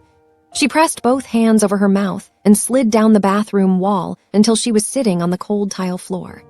Her back hit the wall and her knees drew up to her chest, and a sound escaped her throat that was half sob and half laugh. The unhinged noise of a woman who had just been handed a miracle wrapped in a catastrophe. Her wolf reacted instantly. The creature surged forward inside Amelia's chest, not with grief this time, but with a fierce primal protectiveness that Amelia had never felt before. It was overwhelming. It was consuming. It was the most powerful emotion Amelia had ever experienced, stronger than the mate bond, stronger than the rejection, stronger than 20 years of abuse and abandonment. Our pup, her wolf declared with a ferocity that shook Amelia's bones. Ours, we will protect this pup with our last breath. No one will take it from us. No one. A knock at the bedroom door made Amelia flinch. She scrambled to her feet, wiped her face, and hid the test in the bottom of the bathroom waste bin. She opened the door to find Sarah and Bethany standing in the corridor. Sarah was holding a plate of cookies. Bethany was holding a glass of water. Both of them took one look at Amelia's face and stepped inside without asking. Sarah set the cookies down and closed the door. Bethany positioned herself near the window, watching, guarding, as she always did. "Tell us," Sarah said softly. No preamble, no small talk, just the steady warmth of someone who had become a friend in the most unlikely of places. Amelia looked at them, these 2 women who had been assigned to serve her, but had chosen to care for her instead. She weighed the risk of telling them against the weight of carrying this secret alone, and for once, she chose trust. "I'm pregnant," she said. "It's Damien's." Sarah's green eyes went round as full moons. Bethany's expression didn't change, but her hand tightened on the window frame hard enough to make the wood creak. "Does he know?" Bethany asked. "No, and he can't know." Amelia's voice hardened with a conviction that surprised even her. "If Damien finds out about this baby, he will never let me leave. I'll be trapped here forever. My child will grow up in this place watching their mother be treated like property. I won't let that happen." She looked at both of them and felt her wolf rise inside her chest, not aggressive but resolute, unbreakable. "I need to get out of here," Amelia said. "Tonight." Silence filled the room. Sarah and Bethany exchanged a long look, the kind of look that carried an entire conversation without words. "There's a gap in the patrol rotation," Bethany said quietly. "Eastern border. The forest is thick there and the terrain is rough, so they only run a skeleton crew. At midnight the shift changes and there's a 15-minute window where that section is completely unwatched." Sarah chewed her lip nervously. "It's dangerous. The eastern forest borders unclaimed territory. Rogues have been spotted there." "I'll take the risk," Amelia said without hesitation. Her hand pressed against her stomach. "I'll take any risk." They spent the next 2 hours planning in whispered voices. Bethany mapped the route from memory, through the servants' passage, across the rear courtyard, past the old storage buildings, and into the tree line. Sarah gathered supplies quietly, a small bag packed with bread, dried meat, a flask of water, a stolen dark cloak, and a handful of coins she had been saving for months. "Take them," Sarah insisted, pressing the coins into Amelia's palm. "You'll need them more than I will." Amelia's eyes burned. "I'll pay you back someday." Sarah smiled through watery eyes. "Just stay alive. That's payment enough." That evening, the pack house buzzed with activity. Damien was hosting a private dinner with Isabella in his personal dining room. Amelia could hear the distant sound of their laughter floating through the corridors, warm and intimate and exclusive. It was the sound of a world she would never belong to. Good, she didn't want to belong to it anymore. At 11:30, Amelia put on the dark cloak and pulled the hood over her brown hair. She slung the small bag across her body and pressed her hand against her stomach one final time. "I will give you a life he never gave me," she whispered to her belly. "I promise." "We go," her wolf said, "now together." At midnight, Amelia slipped through the servants' passage just as Bethany had described. The corridor was dark and cold and smelled of dust and old stone. She moved silently, bare feet on the frozen floor, until she reached the rear door. She pushed it open and the night air hit her face like a slap. Cold, sharp, smelling of pine and earth and freedom. The courtyard was empty. The storage buildings were dark. The tree line loomed ahead, a wall of black shapes against a slightly less black sky. Amelia ran. She crossed the courtyard in seconds. Her bare feet hit grass, then dirt, then the rough undergrowth of the forest floor. Branches scratched at her arms and snagged her cloak. She didn't slow down. She couldn't. Every second she spent inside Blood Moon territory was a second closer to being caught. She ran for what felt like hours. Her lungs burned. Her calves ached. The forest grew denser and darker with every step. The moon disappeared behind thick clouds, and the world became a labyrinth of shadows and sounds. Then her wolf froze. Not slowed, not hesitated. I froze. Every instinct inside Amelia locked up simultaneously like a system shutting down in the face of critical danger. "Stop," her wolf screamed. "Amelia, stop. Something is out there." Amelia skidded to a halt. Her breath came in ragged gasps that clouded the air in front of her face. She stood perfectly still and listened. At first there was nothing, just the wind moving through the trees and the distant hoot of an owl. Then she heard it. A howl, low and guttural and wrong. Not like the howls of the Blood Moon warriors, those were organized and purposeful. This howl was chaotic, feral, hungry. It came from behind her. Then another answered from her left. Then a third from her right. They were surrounding her. Her wolf snarled with terror. "Rogues, a whole pack of them, run, Amelia, run." Amelia ran, faster than she had ever run in her life. Branches whipped her face and tore at her cloak. The bag bounced painfully against her hip. Her bare feet bled against rocks and roots she couldn't see in the darkness. Behind her, the howling grew louder, closer. She could hear paws now, dozens of them pounding the earth in pursuit. The sound was thunderous and primal and absolutely terrifying. Her wolf was screaming inside her. "They're gaining on us. We can't outrun them. Amelia the pup, we have to protect the pup." Amelia's hand pressed against her stomach as she ran. Tears streamed across her face, stolen instantly by the cold wind. Her lungs were on fire. Her legs were failing. She burst through a thicket of thorns and stumbled into a small clearing. Moonlight broke through the clouds for one brief moment, and in that silver light, Amelia saw them. Eyes, dozens of glowing red eyes emerging from the tree line on every side. The rogues stepped into the clearing, massive wolves with matted fur and scarred bodies and mouths that dripped with saliva. They moved in a tightening circle, their red eyes fixed on Amelia with the single-minded hunger of predators who had found easy prey. Amelia stood in the center of the clearing, alone, barefoot, bleeding, pregnant. Her wolf howled inside her, not with fear anymore, but with defiance. "If we die," her wolf growled, "we die fighting." The largest rogue lowered its head and snarled. Its muscles coiled. It was about to lunge. Amelia closed her eyes and wrapped both arms around her stomach. "I'm sorry, little one. I tried." Then the night exploded. The largest rogue lunged. Amelia saw it happen in slow motion, the massive wolf launching itself off the ground, its red eyes burning with feral hunger, its jaws stretched wide enough to crush her skull in a single bite. Her arms tightened around her stomach. Her wolf howled, and Amelia braced for the end. It never came. A roar shattered the night. Not a howl, not a snarl. A roar deep and thunderous and so saturated with raw alpha power that it shook the trees and sent a physical shockwave rippling through the clearing. The sound hit the lunging rogue midair, and the creature yelped, twisting sideways as if struck by an invisible force. Then something massive exploded from the tree line. A wolf, but calling it a wolf was like calling a hurricane a breeze. This creature was enormous, easily twice the size of the largest rogue. Its fur was midnight black, so dark it seemed to absorb the moonlight rather than reflect it. Its eyes blazed a fierce emerald green that cut through the darkness like twin torches.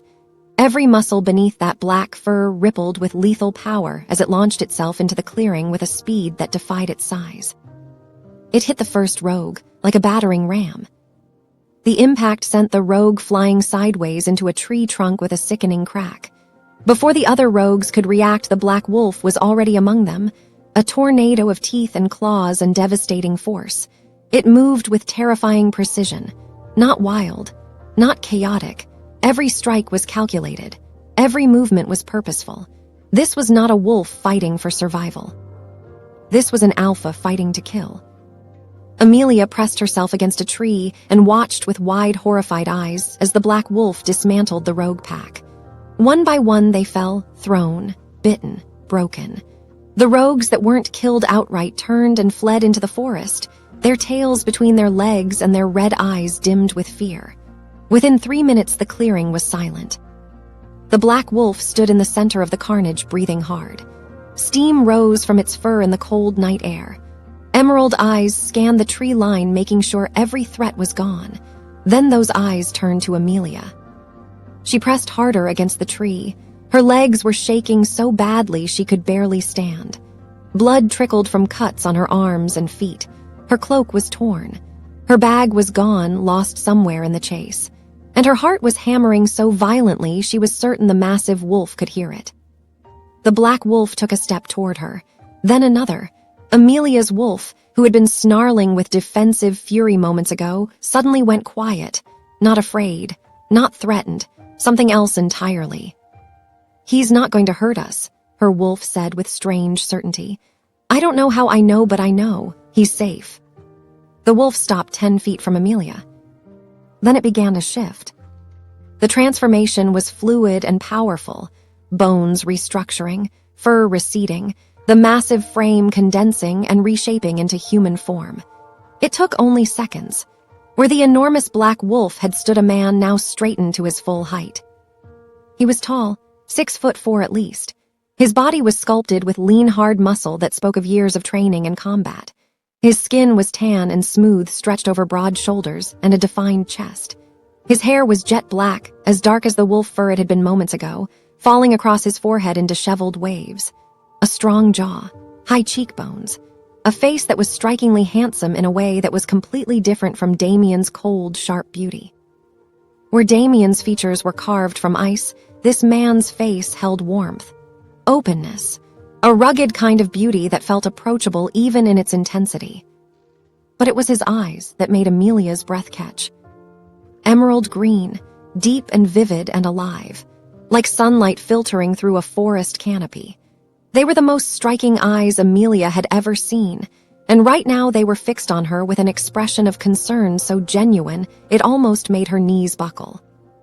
"Are you hurt?" he asked. His voice was deep but gentle, not the cold, commanding tone she had grown accustomed to from Damien. This voice carried warmth like a hearth fire on a winter night, steady and reassuring and safe. Amelia opened her mouth to respond, but nothing came out. The adrenaline that had kept her running was draining out of her body like water from a cracked vessel. Her vision blurred. Her legs gave out. The last thing she saw before the darkness took her was the man lunging forward, his strong arms catching her before she hit the ground. "Safe," her wolf murmured as consciousness faded. "We're safe." Then everything went black.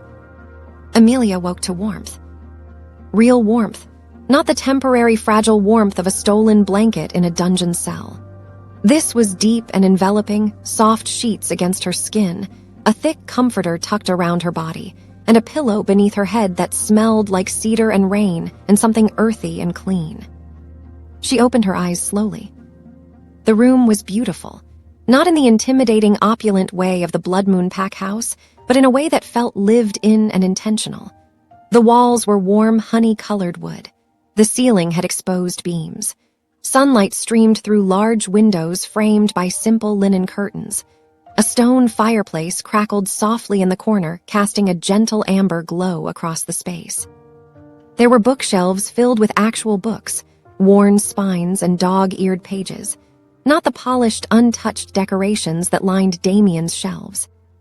The air smelled different here, not iron and stone and cold power. Cedar, Rain, fresh pine, wildflowers from somewhere outside the window. It smelled like life. Amelia sat up slowly, wincing at the soreness in her muscles and the sting of cuts on her arms and feet that had been carefully cleaned and bandaged. Someone had changed her clothes. She wore a soft cotton shirt that was far too large for her, hanging past her thighs. A man's shirt. The door opened, and a tall man with a shaved head and sharp dark eyes stepped inside. He was built like a fortress, broad shoulders, thick arms, a neck like a tree trunk. His expression was serious but not hostile. He carried a tray with a bowl of soup, bread, and a glass of water. "You're awake," he said. His voice was matter-of-fact. "Good. Alpha was getting worried. You've been out for 14 hours. Amelia blinked. "Alpha, where am I?" The man set the tray on the bedside table and straightened. "Silvercrest Pack," he said. "I'm Bruce, beta of this pack. Alpha Asher brought you here personally after he found you in the eastern forest surrounded by rogues."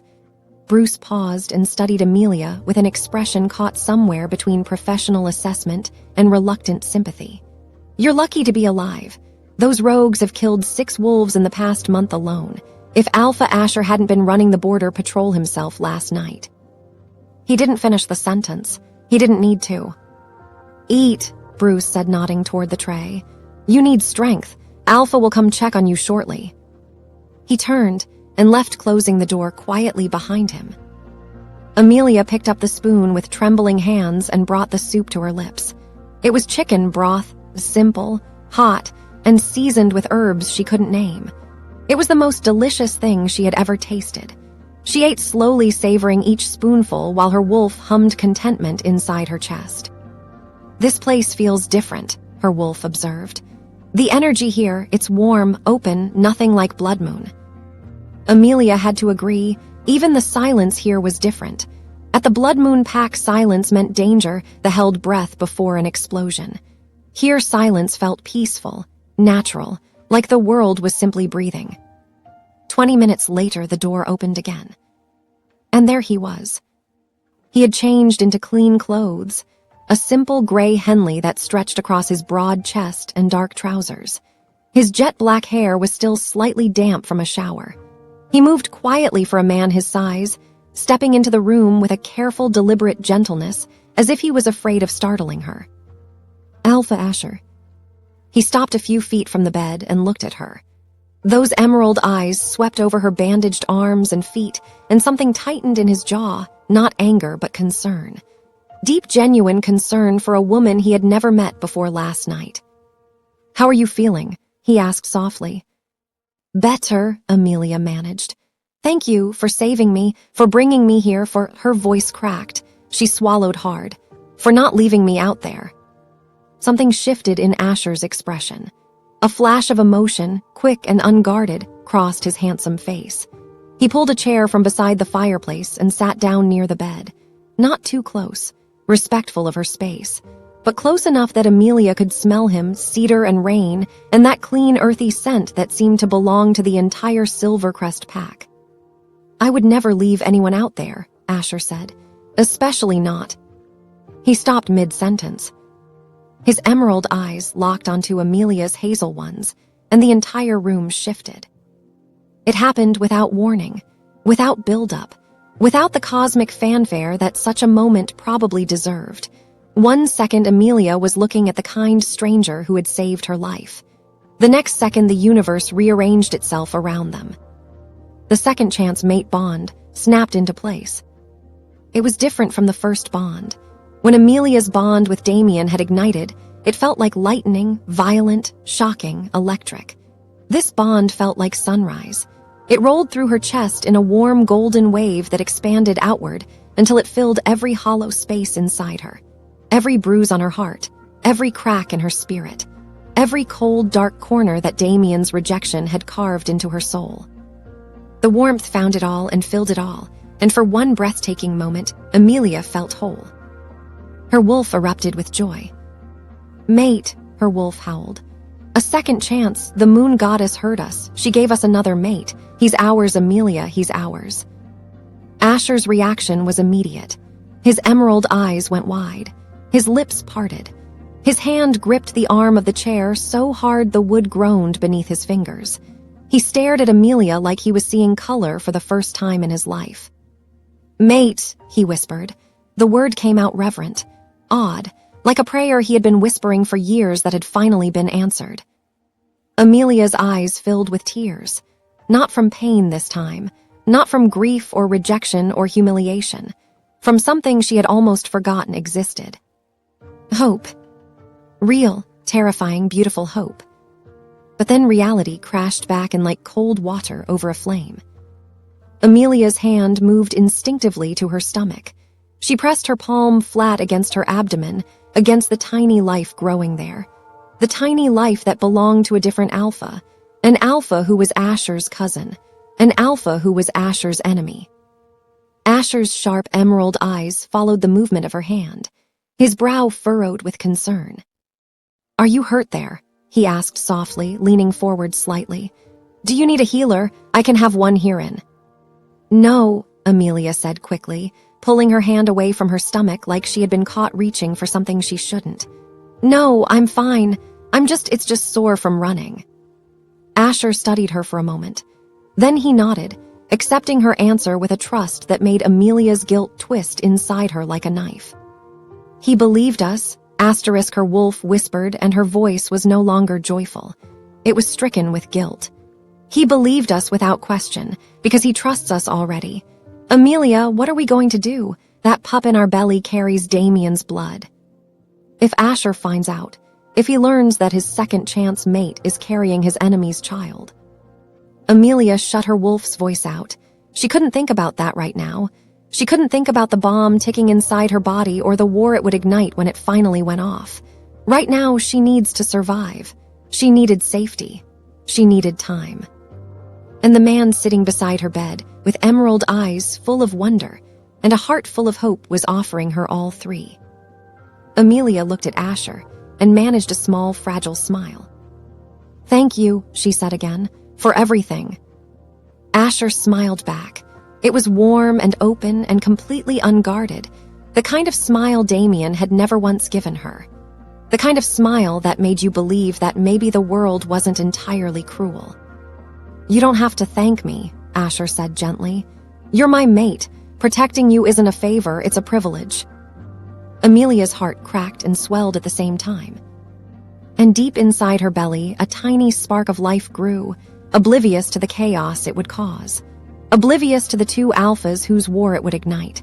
Oblivious to the lie its mother would soon tell to protect it. A lie that would change everything.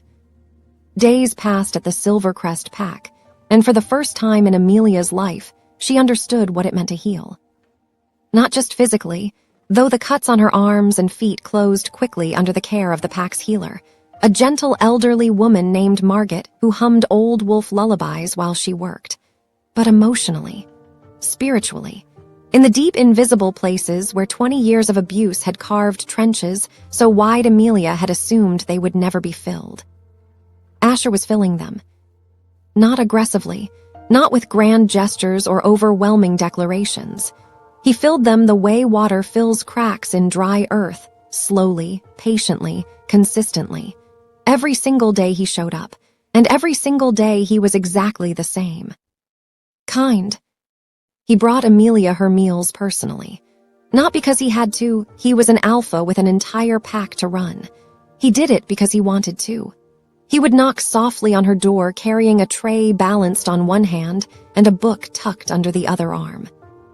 "Thought you might like something to read," he said on the second day, setting a worn copy of a poetry collection on her nightstand.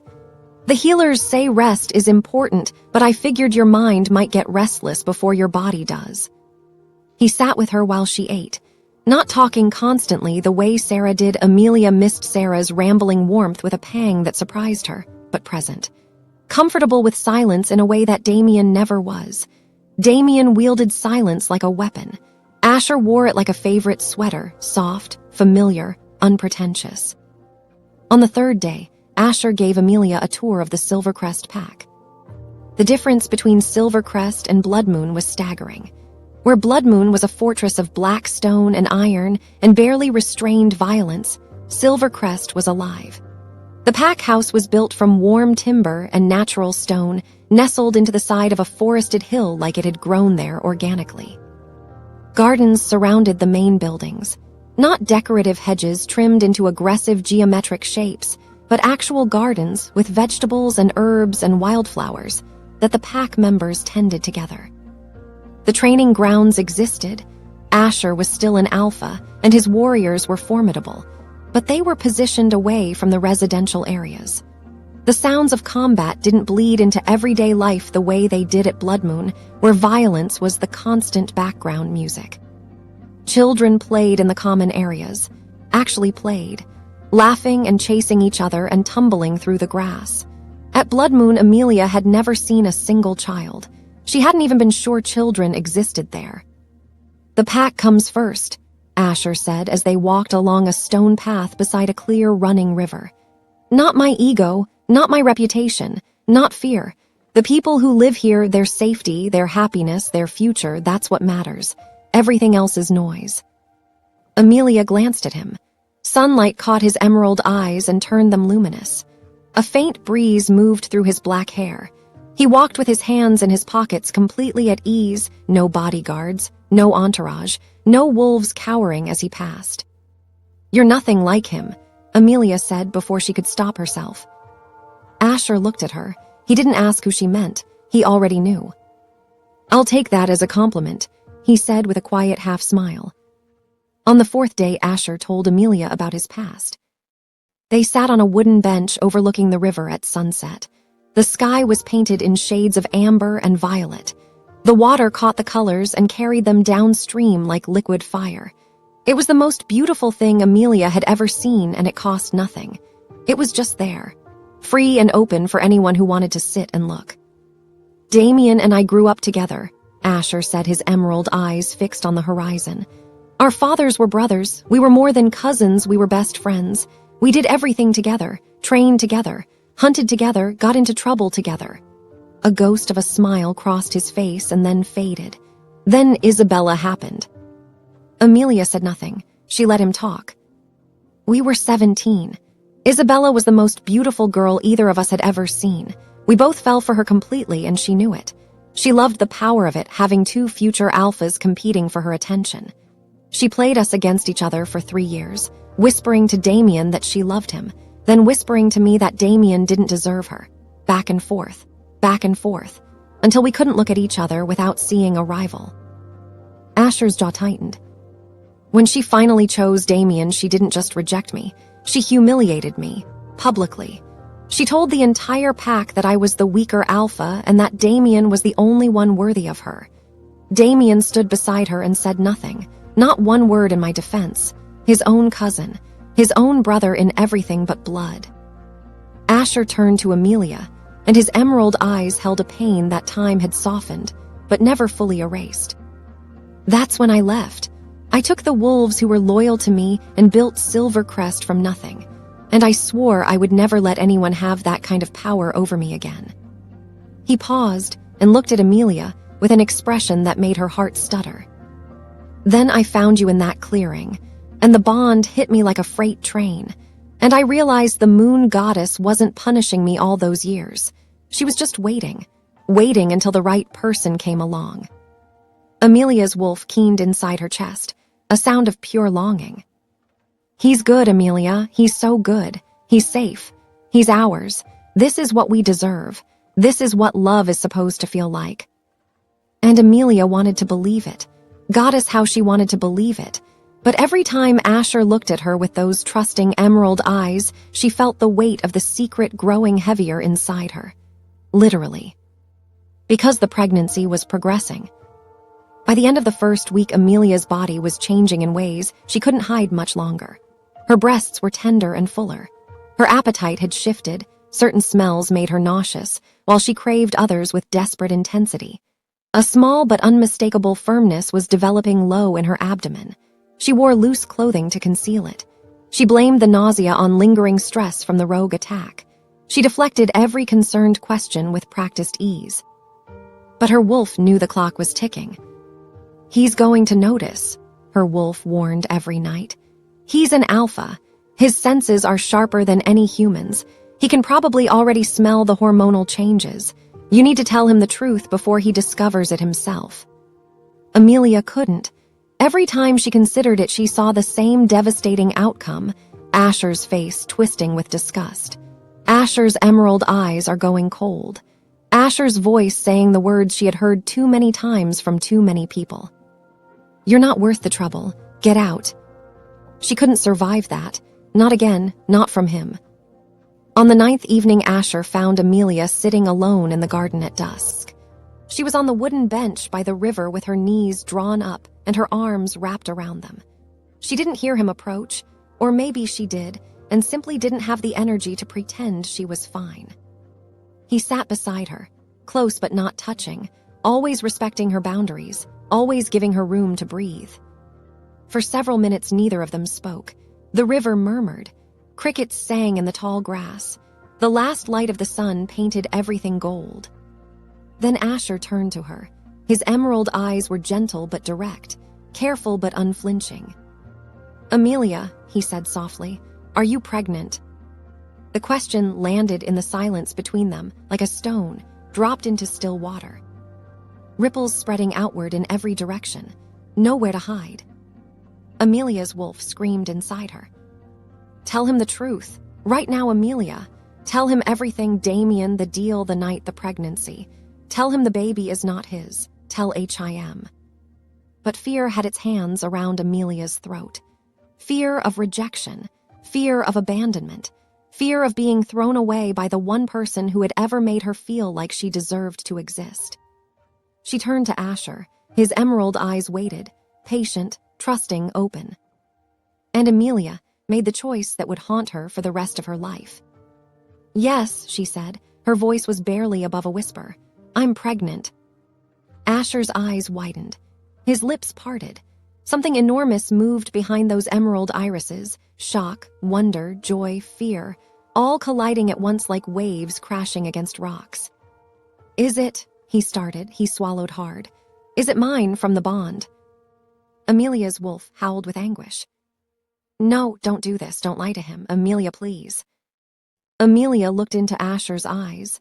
Those beautiful, trusting emerald eyes that looked at her like she was the answer to every prayer he had ever whispered.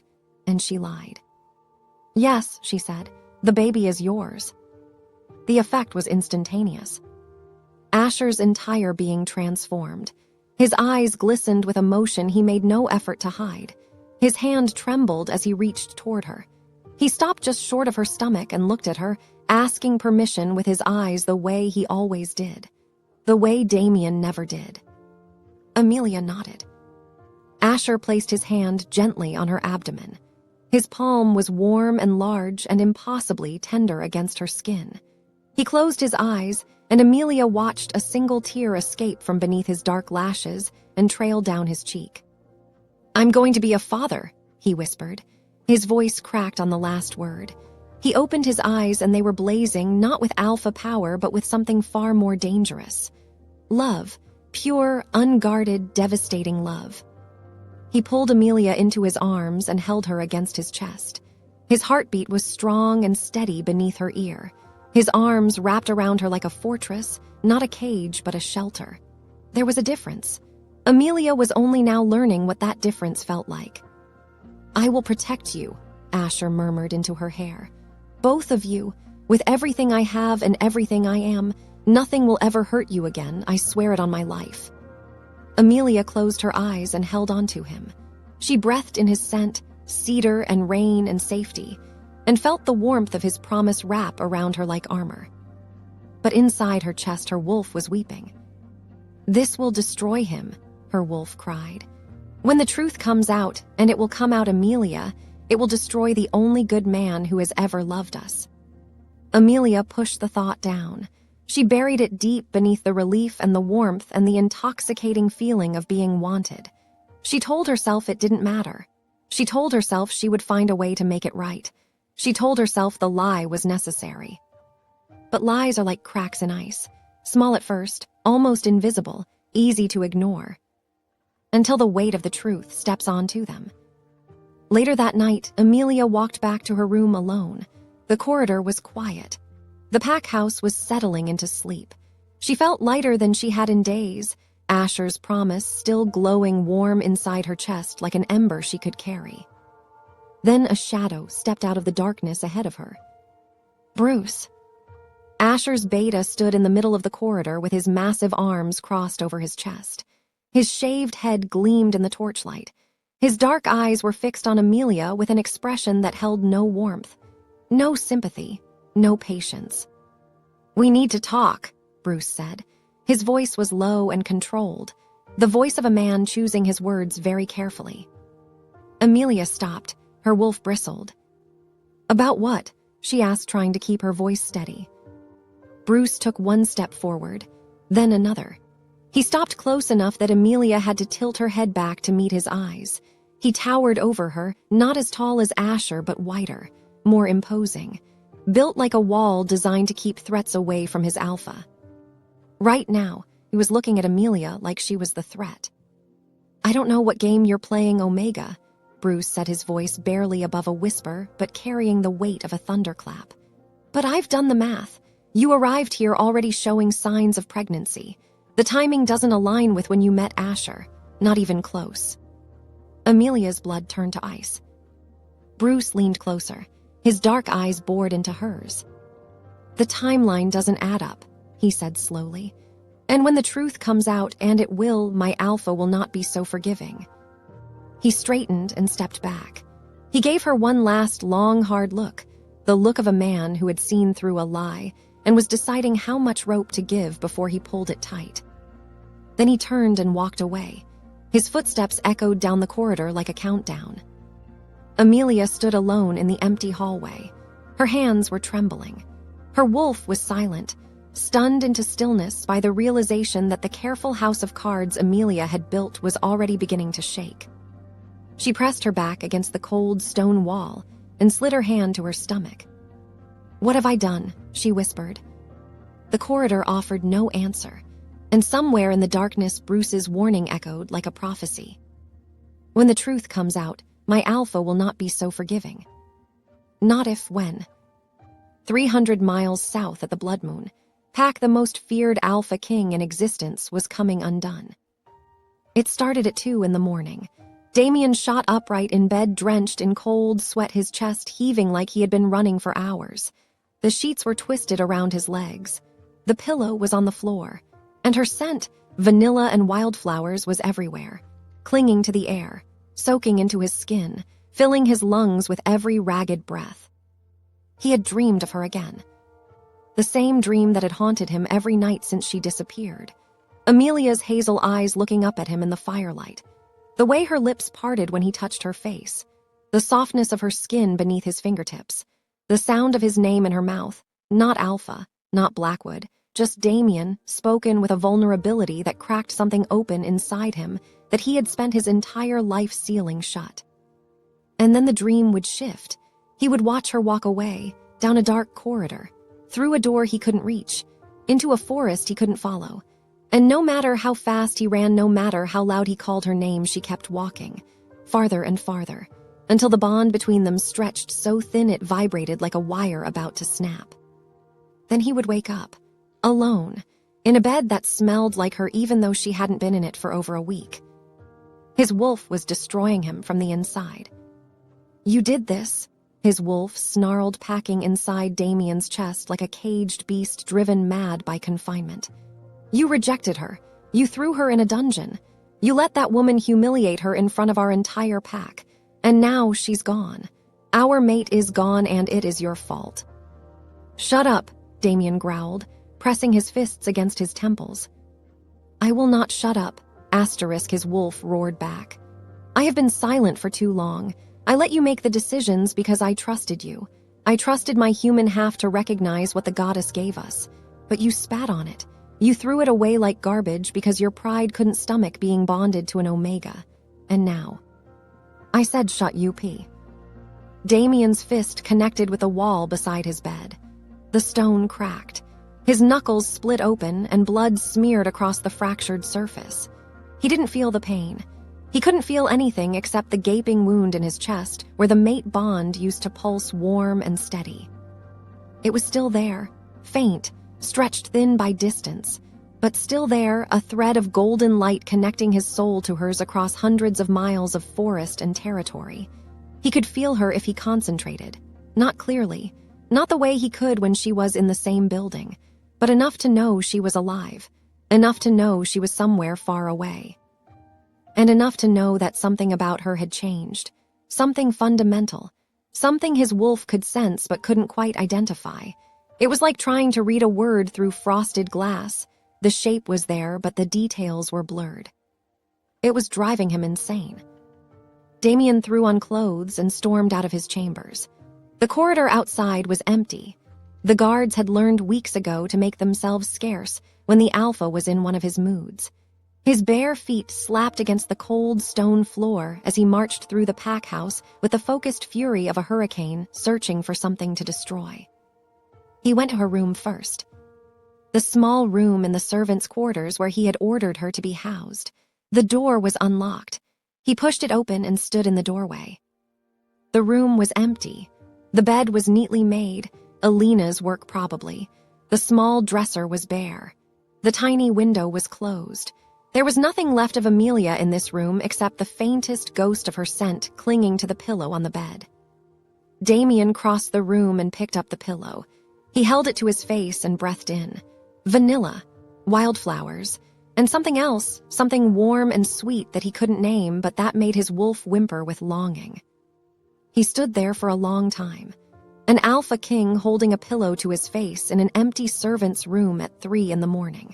If anyone had seen him, the image would have shattered every terrifying legend ever told about Alpha Damien Blackwood. But no one saw him, and the legends remained intact. He put the pillow down and left the room. His jaw was set.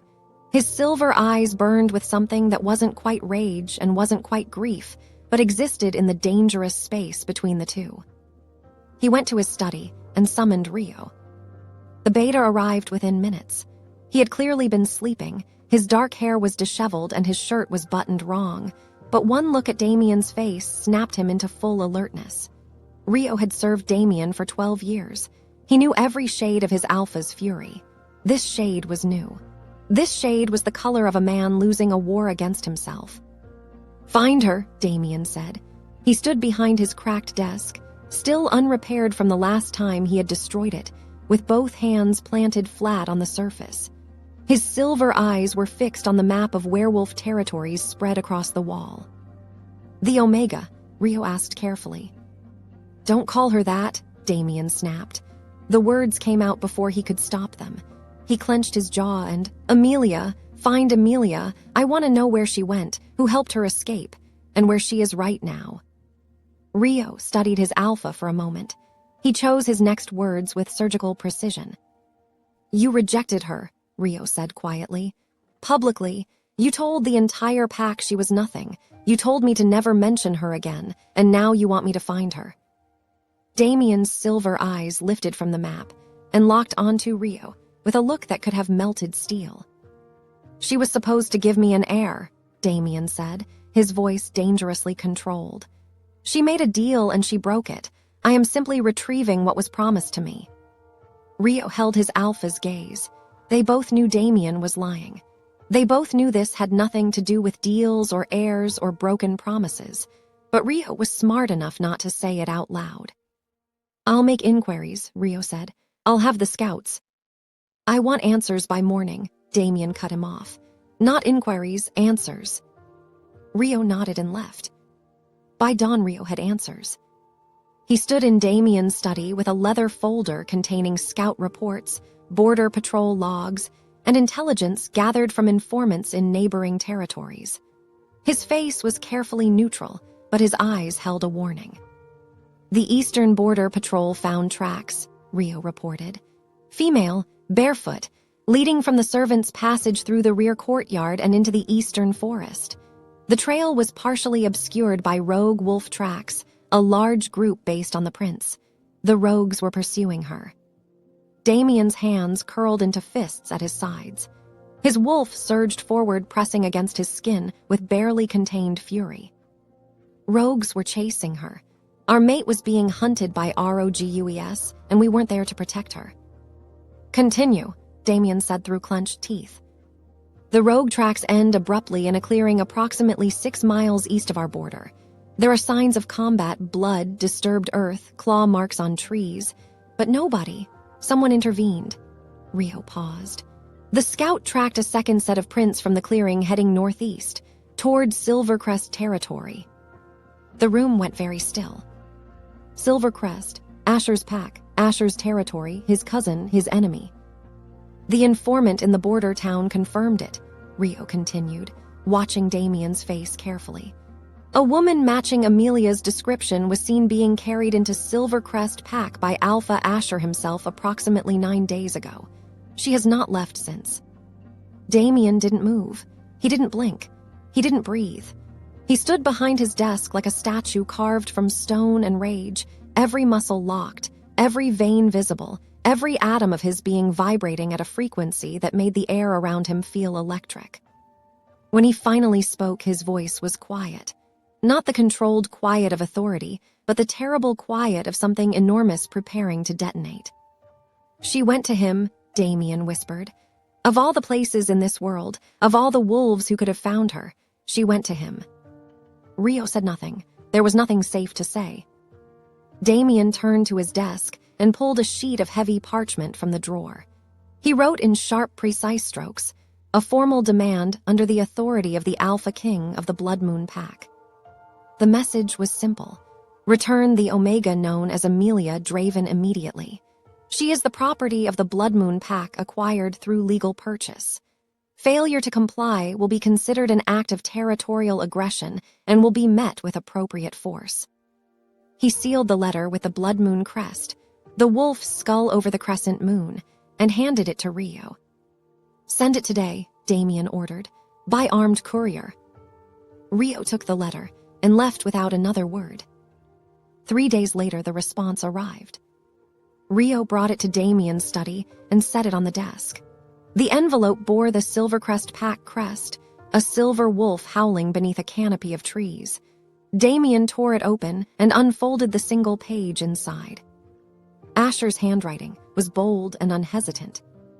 She is my mate now. She carries my child. Come and take her if you dare. Damien read the letter 3 times. She carries my child. My child.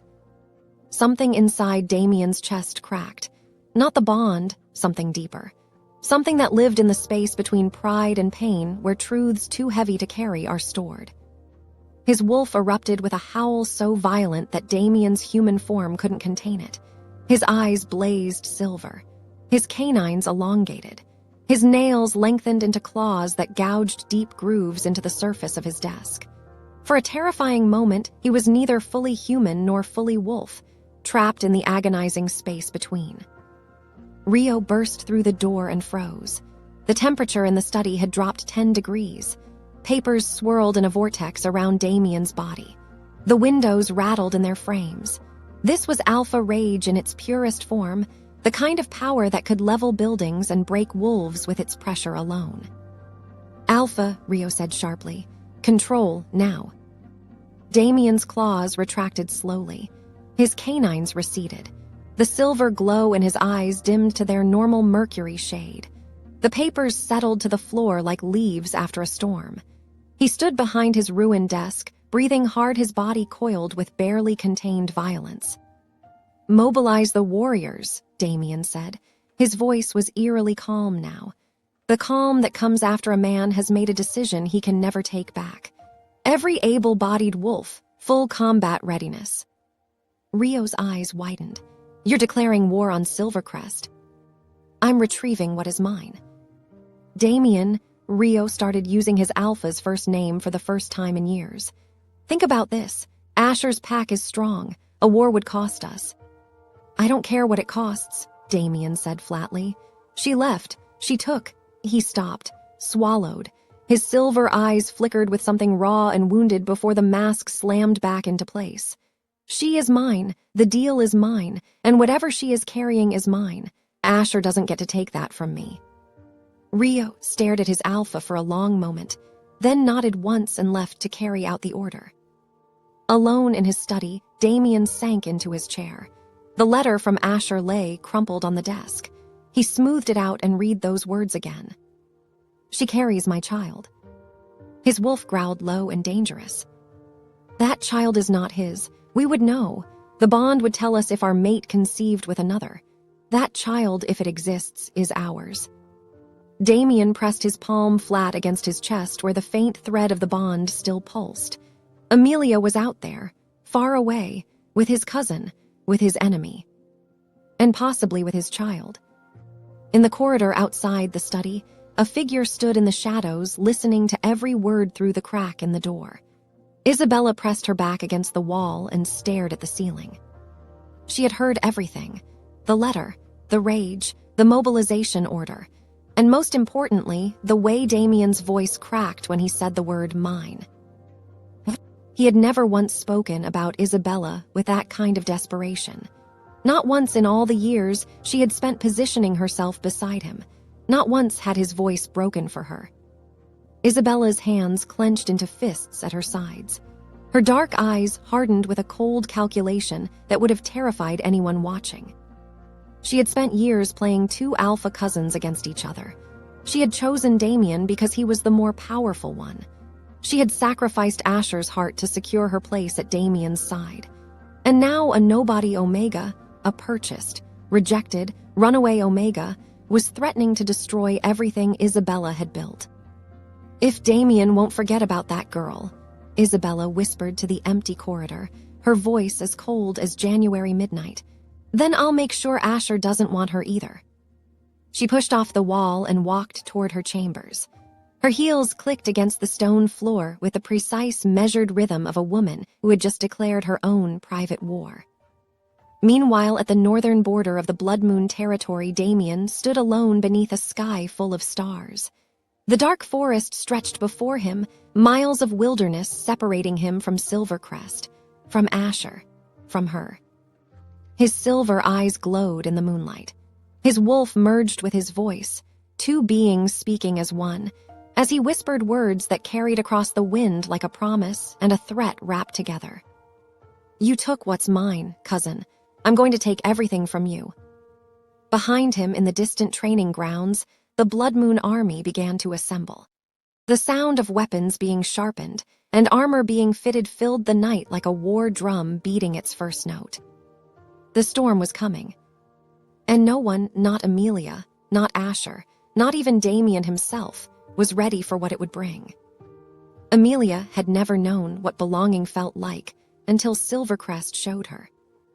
It happened on a crisp autumn morning 2 weeks after Asher had carried her unconscious body out of that rogue-infested forest.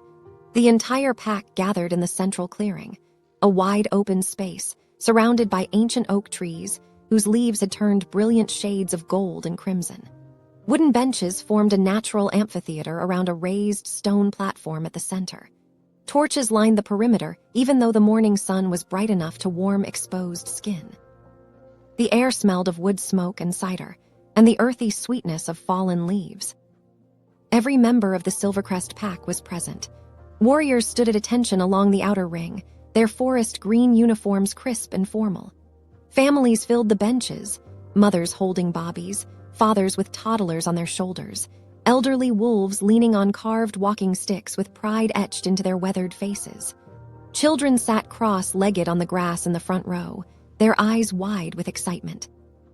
Asher stood on the stone platform dressed in a fitted charcoal shirt and dark trousers. No crown, no elaborate robes, no ostentatious display of power. Just a man standing before his people with an openness that Amelia had never seen in an alpha before. His emerald eyes were bright. His jaw was set with quiet determination. And when he spoke, his deep voice carried across the clearing with natural authority, not the kind that demanded obedience through fear, but the kind that earned it through trust. "Today I stand before you to share something I never thought I would have," Asher said. He paused, and his emerald eyes found Amelia in the crowd. She was standing near the back, partially hidden behind Bruce's massive frame, trying to make herself invisible. Asher smiled at her, that warm, unguarded smile that made her chest ache every time.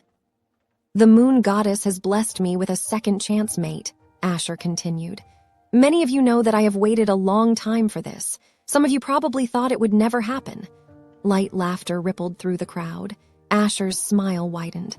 "Honestly, I thought so too." He extended his hand toward Amelia.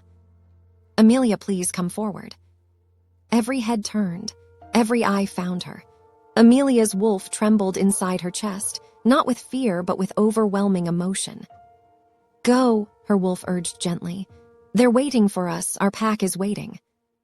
Our pack. 2 words Amelia had never been able to say in her entire life. She walked forward on legs that felt like they might give out at any moment. The crowd parted for her, and as she passed through them, something extraordinary happened. They touched her. Not aggressively, not possessively, gently. Hands reaching out to brush her arm, pat her shoulder, squeeze her fingers. The touches were brief and warm, the pack's way of saying welcome and we see you and you belong here. An elderly woman with kind eyes took Amelia's hand and pressed it between both of hers for a moment. A young mother shifted her baby to one hip and smiled. A teenage boy with gangly limbs and oversized ears bowed his head respectfully as she passed. By the time Amelia reached the platform, tears were streaming down her face. Asher took her hand and helped her up the stone steps. He didn't wipe her tears. He didn't tell her not to cry. He simply held her hand and let her feel everything she needed to feel.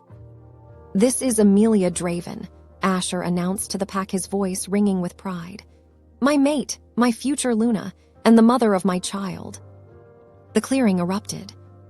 Not with polite applause, not with the nervous, restrained acknowledgement that the Blood Moon pack would have offered. Silvercrest erupted with genuine joy, cheering, howling, stamping feet, clapping hands. Wolves threw their heads back and howled in celebration, a chorus of voices rising into the autumn sky like a song written just for this moment. Amelia pressed her free hand over her mouth and sobbed, not from pain, not from grief, from the overwhelming, unfamiliar, devastating beauty of being wanted. Her wolf howled alongside the pack, loud and jubilant and free. "This is what pack is supposed to feel like," her wolf cried. "This is home. This is finally home." The days that followed were the happiest of Amelia's life, and they terrified her. Happiness was a foreign language Amelia had never learned to speak. Every time joy surfaced, she flinched, waiting for the blow that always followed, waiting for the catch, waiting for the moment when the warmth would be ripped away and replaced with cold, familiar pain. But the blow never came, and the warmth kept growing. Pack mothers brought handmade blankets for the baby, soft woven things in pale greens and yellows, stitched with tiny wolf paw prints along the borders. An elderly craftsman named Walter presented Amelia with a carved wooden rocking chair he had built himself. Young female wolves shyly asked Amelia if they could feel the baby kick. Children brought her wildflowers picked from the meadow, messy bouquets held out with dirt-stained hands and gap-toothed smiles. Amelia accepted each gift with trembling hands and a gratitude so deep it physically hurt. Asher was extraordinary. There was no other word for it. He was attentive without being suffocating, present without being controlling. He asked before he touched. He listened when she spoke. He remembered small things, that she liked her tea with honey, not sugar, that she preferred the left side of the bed, that she hummed softly when she was nervous. He read books about pup development, actual books. Amelia found 3 of them stacked on his nightstand one evening, dog-eared and highlighted with notes scribbled in the margins in Asher's bold handwriting. One note read, "Week 12, baby can hear sounds. Play music." Another read, "Mother needs extra iron. Ask Margaret about supplements." He built a nursery with his own hands. Not ordered someone to build it. Built it himself. Amelia came home one afternoon to find Asher in the room adjacent to their bedroom, covered in sawdust and paint, with a half-assembled crib in the center of the floor, and a look of concentrated determination on his face that was equal parts endearing and ridiculous. "I watched a tutorial," he said, holding up a wooden panel that was clearly upside down. "I think this piece goes here, or maybe here. Bruce said I should just hire a carpenter, but you wanted to do it yourself," Amelia finished. Asher looked at her, sawdust in his black hair, paint on his cheek. emerald eyes bright with something that made Amelia's heart crack wide open. "This is my child's first bed," he said simply. "I want it to be built with my own hands." That night, Amelia lay in bed beside Asher. He was already asleep, one arm draped across her waist, his face relaxed and peaceful in the moonlight. His other hand rested on her growing belly. He had fallen asleep talking to the baby. Actually talking to it, telling it about the river and the oak trees, and the wolf runs he would take it on when it was old enough. Amelia stared at the ceiling and felt the guilt consume her like acid eating through metal. This man, this impossibly good man, he was planning a future built on a lie. Every word of love he whispered to the baby growing inside her was a word directed at a child he believed was his. Every crib panel he sanded and painted was a labor of love for a family that was constructed on a foundation of deception. Her wolf wept silently inside her. "Tell him," her wolf begged. "Every day we wait makes it worse. Every day the lie grows roots. Tell him about Damien. Tell him about the deal. Tell him this baby carries Blackwood blood, not his. Tell him before." Amelia almost did. 3 times that week alone, she almost told him the truth. The first time was during breakfast. Asher was reading one of his pregnancy books and looked up with bright eyes to share a fact about fetal heartbeat development. Amelia opened her mouth to say, "Asher, there's something I need to tell you." But he leaned across the table and kissed her forehead and said, "Thank you for choosing me," and the words died in her throat. The second time was during a walk by the river. The sunset was painting the sky in impossible colors, and Asher was holding her hand and talking about names for the baby. Amelia squeezed his hand and said, "Asher, but he turned to her with those emerald eyes full of pure, unguarded happiness and said, "I've never been this happy in my life," and the confession retreated behind her teeth like a frightened animal. The third time was the closest. They were lying in bed and Asher was asleep. Amelia whispered the words into the darkness. "The baby isn't yours. It's Damien's. I'm sorry. I'm so sorry." But she whispered them so softly that not even the air heard them. And when Asher shifted in his sleep and pulled her closer, murmuring her name, she buried the truth even deeper. "Coward," her wolf accused. "You are being a coward and you know it." Maybe she was, but cowardice and survival had always looked the same to Amelia. Meanwhile, unknown to Amelia and unnoticed by Asher, someone else in the Silvercrest pack was not celebrating. Bruce sat in his private office on the second floor of the pack house. The room was sparse and organized. A desk, a chair, a filing cabinet, and a single lamp that cast a circle of amber light across the stack of documents spread before him. Bruce was methodical by nature. It was what made him an exceptional beta. He noticed details that others overlooked. He tracked patterns that others dismissed. And from the moment Amelia arrived at Silvercrest, something about her story had nagged at him like a splinter beneath his skin. She had appeared in the eastern forest, alone, barefoot, pregnant, being chased by rogues. She claimed to have no pack, no family, no history worth mentioning, and yet she carried herself with the quiet resilience of someone who had survived far worse than a rogue attack. Bruce had contacts, informants in border towns and neighboring territories who owed him favors. He had called in 3 of those favors over the past week. The results were now spread across his desk.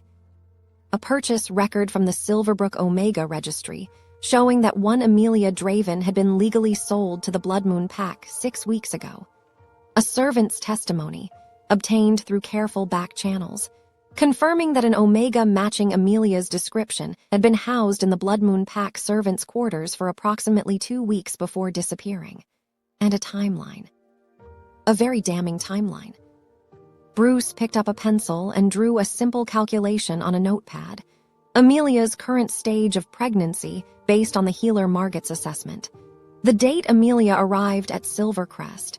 The date she would have conceived based on the pregnancy's progression. The math was irrefutable. Amelia had conceived before she arrived at Silvercrest, before she ever met Asher, before the second chance bond ever snapped into place. The baby was not Asher's. Bruce set his pencil down and stared at the evidence. His jaw tightened. His dark eyes burned with a conflict he rarely allowed himself to feel. He loved Asher, not in the way poets wrote about, but in the deep, unshakable way that a brother loves a brother. He had stood beside Asher through the devastation of Isabella's betrayal.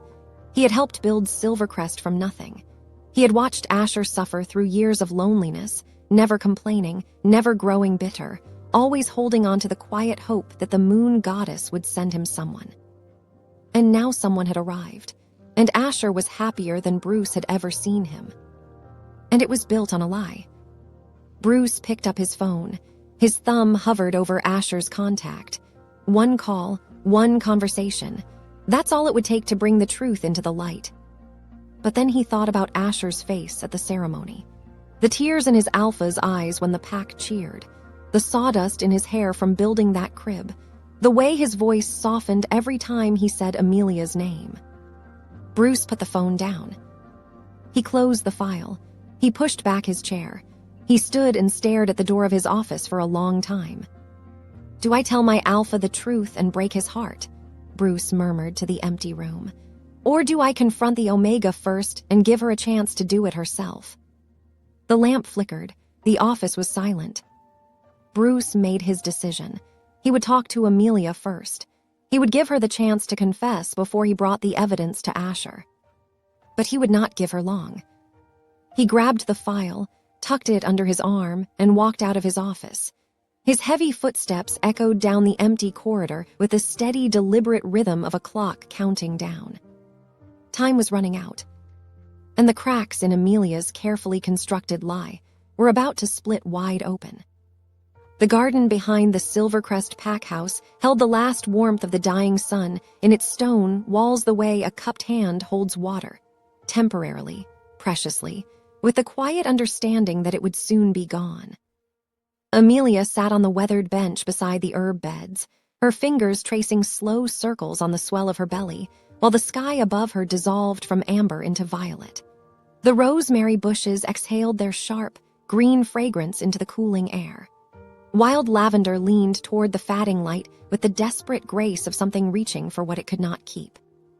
Beyond the garden wall, the river murmured its eternal, unhurried monologue, a sound so constant, so indifferent to human suffering, that it had become the closest thing Amelia had to peace. Her wolf lay curled inside her consciousness like a sentinel who had been keeping watch for too long. The creature's presence was warm but heavy, radiating a steady, wordless pressure that translated itself into meaning the way heat translates into discomfort. "Tell him before someone else does." "Tomorrow," Amelia whispered. The word had become a ritual, a sacrament of cowardice performed at this bench, at this hour, every evening for the past 2 weeks. Tomorrow shattered 30 seconds later. "We need to talk." The voice came from behind her, deep, controlled, stripped of warmth the way a blade is stripped of its sheath. Amelia turned and found Bruce standing at the garden entrance, his massive frame silhouetted against the dying sky. He was holding a manila file. The sight of it sent ice flooding through Amelia's veins with such velocity that her vision narrowed to a single point. That ordinary, bent-cornered folder held loosely at Bruce's side like a weapon disguised as paperwork. He crossed the garden in measured strides. He did not sit. He stood at his full height, 6'2" of uncompromising beta loyalty, and looked down at Amelia with the expression of a man who had found a fracture in his Alpha's foundation and traced it back to its source. "I gave you a warning," Bruce said. "That first night, in the corridor, I told you the timeline didn't add up." He paused. The garden held its breath. "You didn't listen." He opened the file with methodical precision. The first document was a purchase record from the Silverbrook Omega registry. Amelia's name printed in bureaucratic type, George Hartwell's hurried signature at the bottom, and the Blood Moon pack seal stamped in ink the color of dried blood. The second was an anonymous servant's testimony, confirming that an Omega matching Amelia's description had entered Alpha Damien's private chambers after dark and had not left until morning. The third was Bruce's own work, a mathematical timeline comparing healer Margot's prenatal assessment with Amelia's arrival date at Silvercrest. The arithmetic was irrefutable. Conception had occurred weeks before Amelia ever met Asher. Bruce closed the file with a soft, final sound. "The baby is not his," he said. "It's Damien's." Amelia broke. She slid off the bench onto her knees in the garden dirt. The tears were not elegant or performative. They were visceral, structural, the kind of crying that convulses the diaphragm and produces almost no sound because the grief is too large for the throat to accommodate. Her palms pressed flat against the dark soil as though trying to anchor herself to a planet that was spinning out from beneath her. "Please," she gasped. "Don't tell him, I'll tell him myself. Please, Bruce." "Tell me why," Bruce said. His voice held steady, a wall that would not bend but would not crush her either. "Everything. Now." So Amelia told him everything. The Hartwells, the sale, the Blood Moon throne room where Silver Eyes had met Hazel and the mate bond had detonated like a bomb neither of them had asked to carry, the public rejection, the dungeon, Damien's cold deal and heir for freedom, the night his hands had trembled against her skin and the morning his voice had turned to steel, Isabella's humiliation at the dinner table while Damien watched in silence, the pregnancy test, 2 pink lines on a cold bathroom floor. The escape, the rogues, and then Asher pulling her from the jaws of death with emerald eyes full of something she had never been given before. Kindness, real, unconditional, devastating kindness. "When he asked about the pregnancy," Amelia whispered, "I saw it happening again. The rejection, the disgust, being thrown away. He is the first person who has ever looked at me like I deserve to exist. And I was so terrified of losing him that I lied." Bruce crouched to eye level. His dark eyes held conflict, duty, and compassion waging war behind his stoic mask. "I believe you," he said quietly. "But understanding why you lied doesn't undo the lie. You have 3 days. Tell Asher yourself with your words, your context, your heart, or I put this file on his desk. And my version won't come with compassion." He stood and walked out of the garden. His footsteps faded like a countdown. 300 miles south, in the hollow silence of an empty servant's room, Alpha Damien Blackwood stood motionless. The bed was made. The dresser was bare. The air held only the faintest ghost of vanilla and wildflowers, a scent that clung to the pillow like a fingerprint left by someone who had vanished. He almost missed it. A small rectangle of paper wedged between the mattress and the wall, creased, faded, soft from years of handling. A photograph. A little girl with brown hair and hazel eyes staring into the camera with an expression no child should know how to wear. Survival. Damien stared at it for a long time. His thumb traced the crease that ran through the center of the image, evidence that this photograph had been folded and unfolded hundreds of times. Carried in pockets, hidden under pillows, held during dark nights when the world offered nothing else to hold on to. Without a word, he folded the photograph carefully and placed it inside his chest pocket, over his heart. Rio watched from the doorway. He said nothing. Some moments are too heavy for language. The first day of Bruce's ultimatum dissolved in paralysis. The second arrived carrying the desperate resolve of a woman who had exhausted every alternative except the truth. That evening, as sunset painted the Silvercrest corridors in shades of copper, Amelia walked toward Asher's office. Her hands trembled at her sides. The confession was arranged in her mind like instruments laid out before surgery. "Asher, the baby is not yours. It is Damien's. I lied because I was afraid.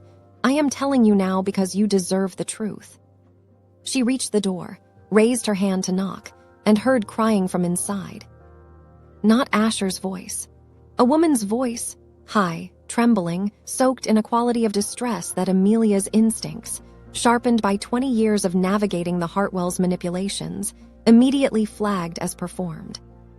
She pushed the door open. Asher sat behind his desk, his emerald eyes wide with bewildered concern. And in the chair across from him, dabbing tears with a silk handkerchief, sat Isabella. Her dark hair fell in carefully disheveled waves. Her makeup was minimal.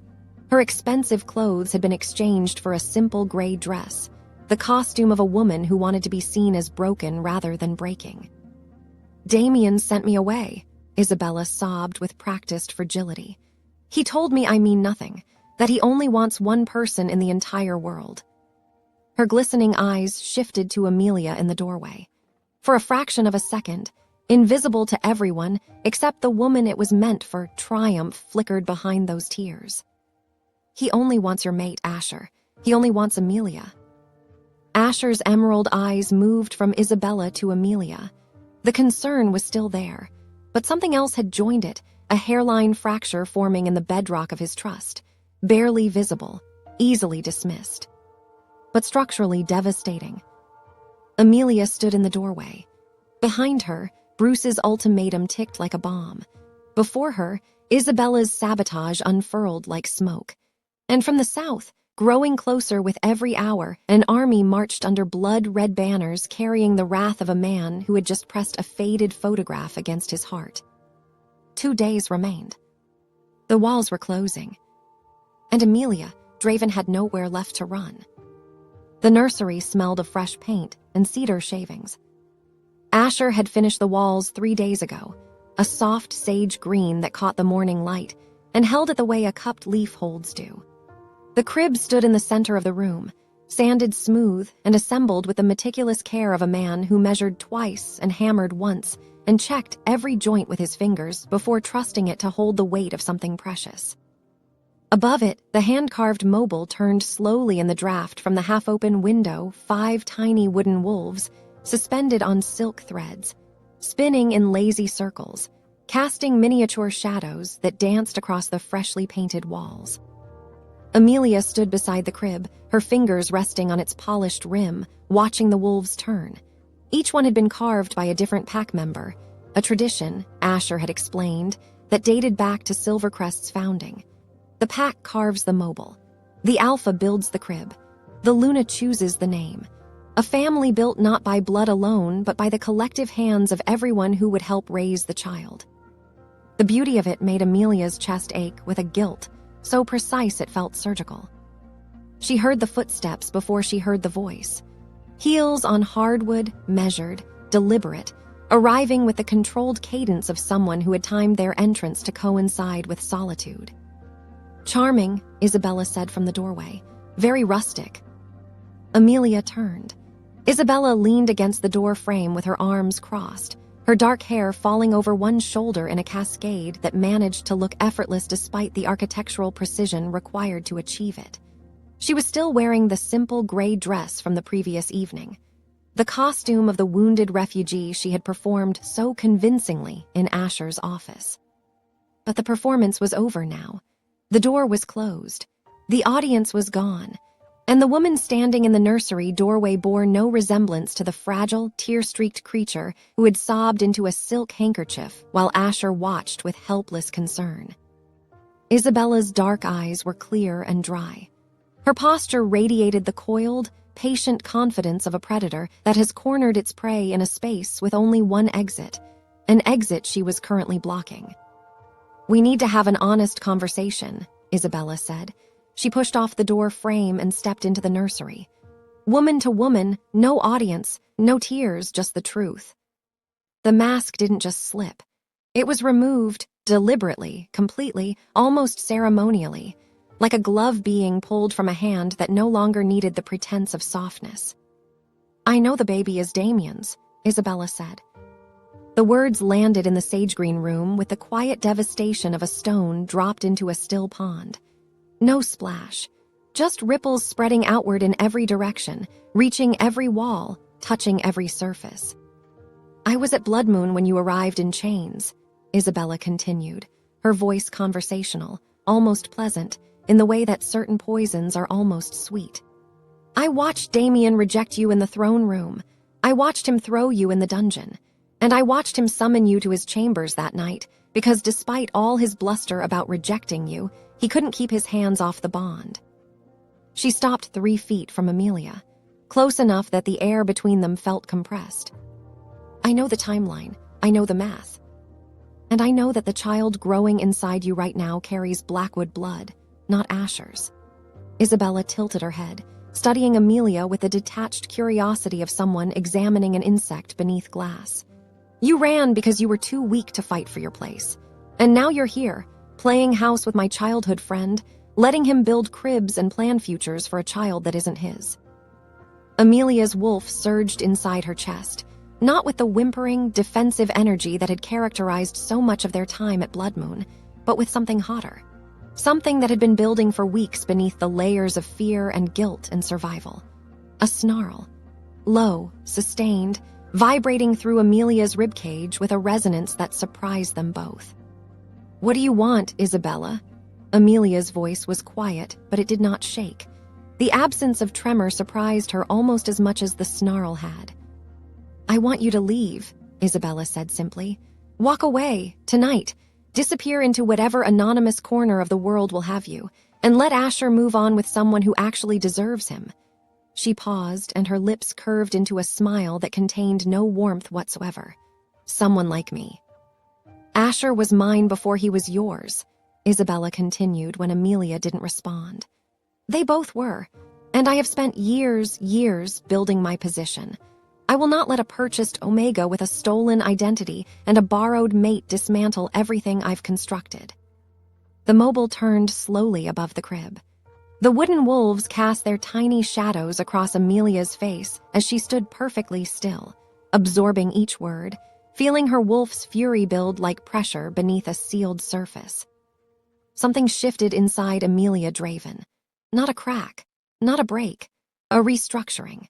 The internal architecture of a woman who had spent 20 years absorbing cruelty rearranged itself around a new load-bearing element, one that had not existed before the baby, before Asher, before the garden and the crib and the pack mothers who brought handmade blankets stitched with tiny wolf paw prints.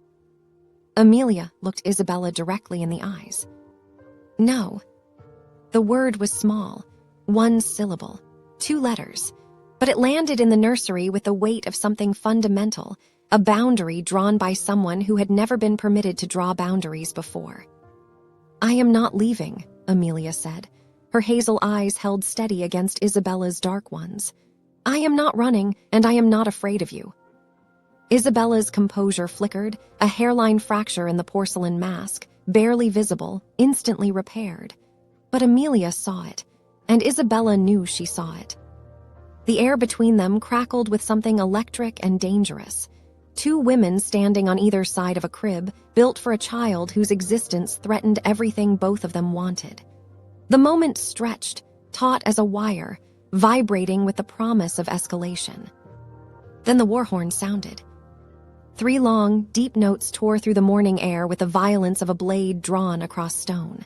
The sound was ancient and unmistakable, a frequency that bypassed conscious thought and spoke directly to the wolf in every living creature within earshot. Territorial threat, military approach, incoming force. The mobile above the crib shuddered. The wooden wolves swung wildly on their silk threads. Through the nursery window, Amelia could see the courtyard below erupting into controlled chaos. Warriors sprinting toward the armory, pulling on leather armor, strapping weapons to their backs. Pack mothers emerged from doorways gathering children with practiced efficiency, their faces taut with the specific calm of women who had rehearsed this scenario and hoped never to perform it. Bruce's voice boomed across the compound, sharp, commanding, organizing the chaos into formation with the precision of a man who had been born for exactly this. Asher appeared in the courtyard below. He was already in his forest green armor, chest plate, arm guards, his black hair pushed back from his face, his emerald eyes blazing with a focus that transformed him from the gentle, crib-building mate Amelia knew into something older, harder, and infinitely more dangerous. An alpha preparing for war. "The southern border," a scout reported breathlessly, skidding to a halt before Asher. "Blood Moon forces, full army, bearing the wolf skull banner, Alpha Damien Blackwood at the front." Asher's jaw tightened. He turned to Bruce. "Keep Amelia inside. Do not let her leave the pack house." Then he was gone, striding toward the southern tree line with 200 Silvercrest warriors falling into formation behind him like a river following its course. Amelia did not stay inside. She couldn't. The bond, the second chance bond that connected her soul to Asher's, pulled at her chest with a force that made breathing impossible when he moved beyond a certain distance. She followed. Through the corridors, past the frantic pack house, into the tree line, until she reached the edge of the southern border clearing and stopped behind the last row of Silvercrest warriors. The scene before her was carved from a nightmare. Two armies faced each other across a clearing that could not have been more than 60 yards wide. On the far side, the Blood Moon forces stood in disciplined formation, row upon row of warriors in black and crimson armor, their faces hard, their weapons drawn. Blood-red banners bearing the wolf's skull over the crescent moon snapped in the wind like tongues of flame. And at their center, mounted on a black horse that stamped and snorted steam into the cold morning air, sat Alpha Damien Blackwood. He was in full battle armor black plate steel that absorbed the light rather than reflecting it, making him look less like a man and more like a void in the shape of one. His jet black hair was pushed back from his face, exposing the sharp, devastating architecture of his features. His silver eyes glowed with an unnatural luminescence that could be seen from across the clearing, mercury bright, predator-focused, absolutely devoid of compromise. On the near side, Asher stood at the front of his forces, forest green armor, emerald eyes blazing, feet planted, jaw set. Two cousins who had once been brothers, now separated by 60 yards of frozen grass and a decade of betrayal. The silence was suffocating. Damien spoke first. His voice carried across the clearing with the effortless authority of a man accustomed to commanding armies and ending arguments with the weight of his name alone. "Return what is mine," Damien said, "and no blood needs to be spilled." Asher's response was immediate. "Amelia is my mate. She chose to be here. She carries my child. You have no claim, Damien, not anymore."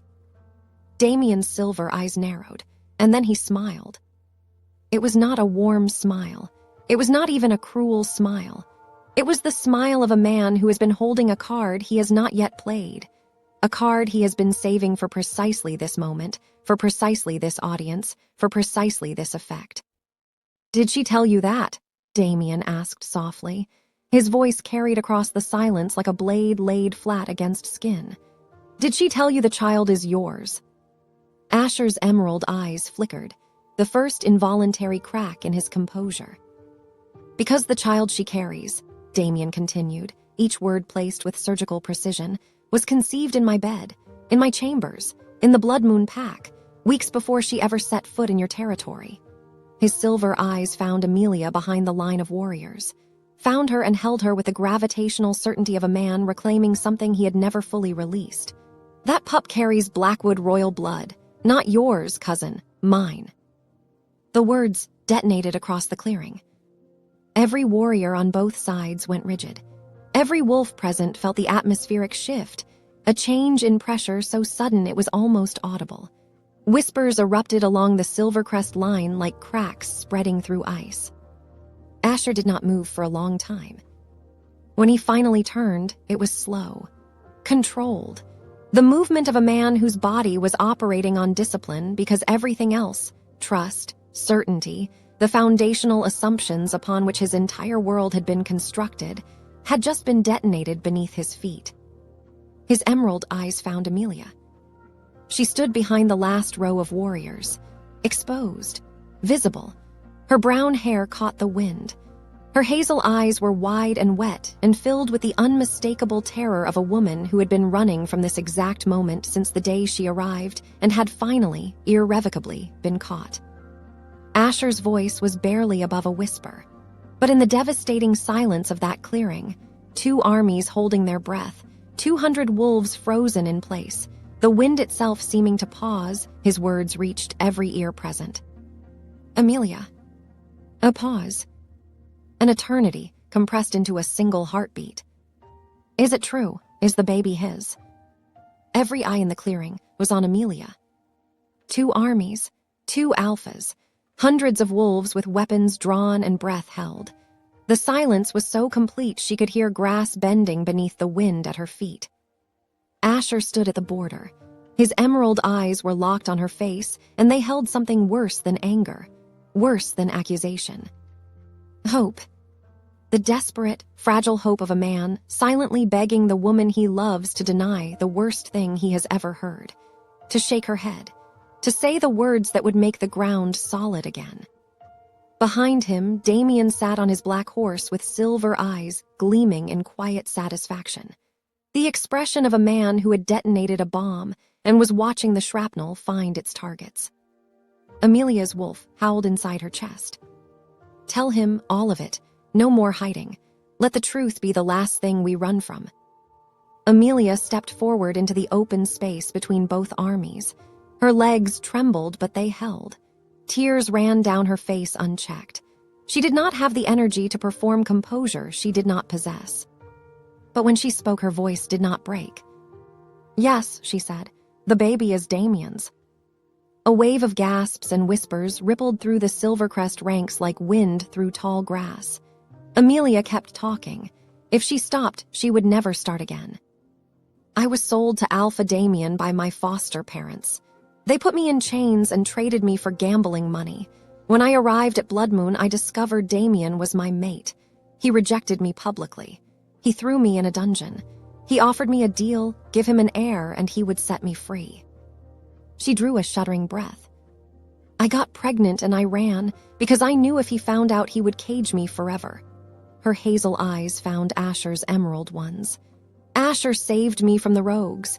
The second bond activated, and when he asked about the pregnancy, I lied. I told him the baby was his.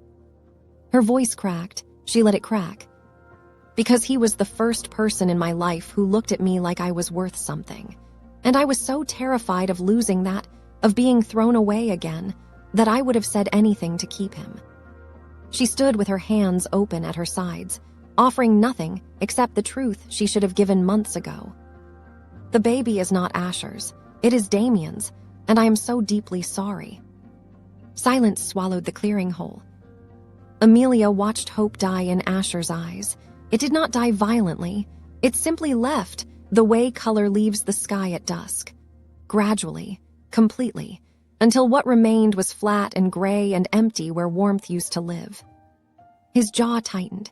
His hands fell to his sides and closed into fists, not from anger, from the effort of holding himself together while his world folded inward. He did not yell. He did not rage. He did not say a single word. He turned and walked away. Slowly, steadily, the measured walk of a man for whom each step cost something he would never recover. His broad shoulders, the same shoulders that carried Amelia through 6 miles of hostile forest, moved away from her with a finality worse than any slammed door. Because a slammed door is loud, it gives you something to react to. Asher's silence gave her nothing except the sight of his back growing smaller. Her wolf wailed, raw and primal and saturated with loss. We lost him. We lost our second chance. Amelia. Damien's voice cut through the devastation. He had dismounted and stepped to the border's edge. His silver eyes fixed on her with an intensity that contained something unexpected, not triumph, but hunger. The desperate hunger of a man starving for something he threw away. He extended his hand. Come home, he said softly. You and my child where you belong. Amelia stared at his outstretched hand, the hand that had gripped her chin and called her worthless, the hand that had trembled against her skin in firelight, the hand that signed her purchase papers like a business transaction. Something shifted inside her. Not sudden, it had been building for months. In the dungeon, at Isabella's dinner, on the bathroom floor with 2 pink lines, in the forest running from rogues with her arms around her belly. A restructuring, a wall being built inside a woman who had never been allowed to have walls. She looked at Damien's hand and did not take it. No. Quiet, but carrying the weight of every silent moment she had endured, every slap, every sneer, every cold morning on a basement mattress, every second in that dungeon. You rejected me, she said. Her voice grew denser with each word. You threw me in a dungeon. You let another woman humiliate me while you watched. You called me nothing. She held his silver gaze without flinching. I will never go back to you, Damien. Not now, not ever. She turned toward the Silvercrest tree line, where Asher had disappeared. I lied to Asher, and that was wrong. But I choose to stay here, even if he never forgives me. I chose the pack that showed me what it means to be wanted." Damien's hand hung in the air, then it dropped, and his mask cracked. Not dramatically. A small quiet fracture in the porcelain exterior he had spent his life building. His silver eyes lost their sharpness and became simply human. Simply sad. The eyes of a man in full armor realizing the war he needed to fight was not in front of him, but buried in every cruel word he had spoken to the woman walking away. "I made a mistake," he whispered. Only Amelia heard it. "Yes," she said without turning around. "You did." Damien retreated. His army withdrew, black and crimson banners folding into the forest like shadows returning to darkness.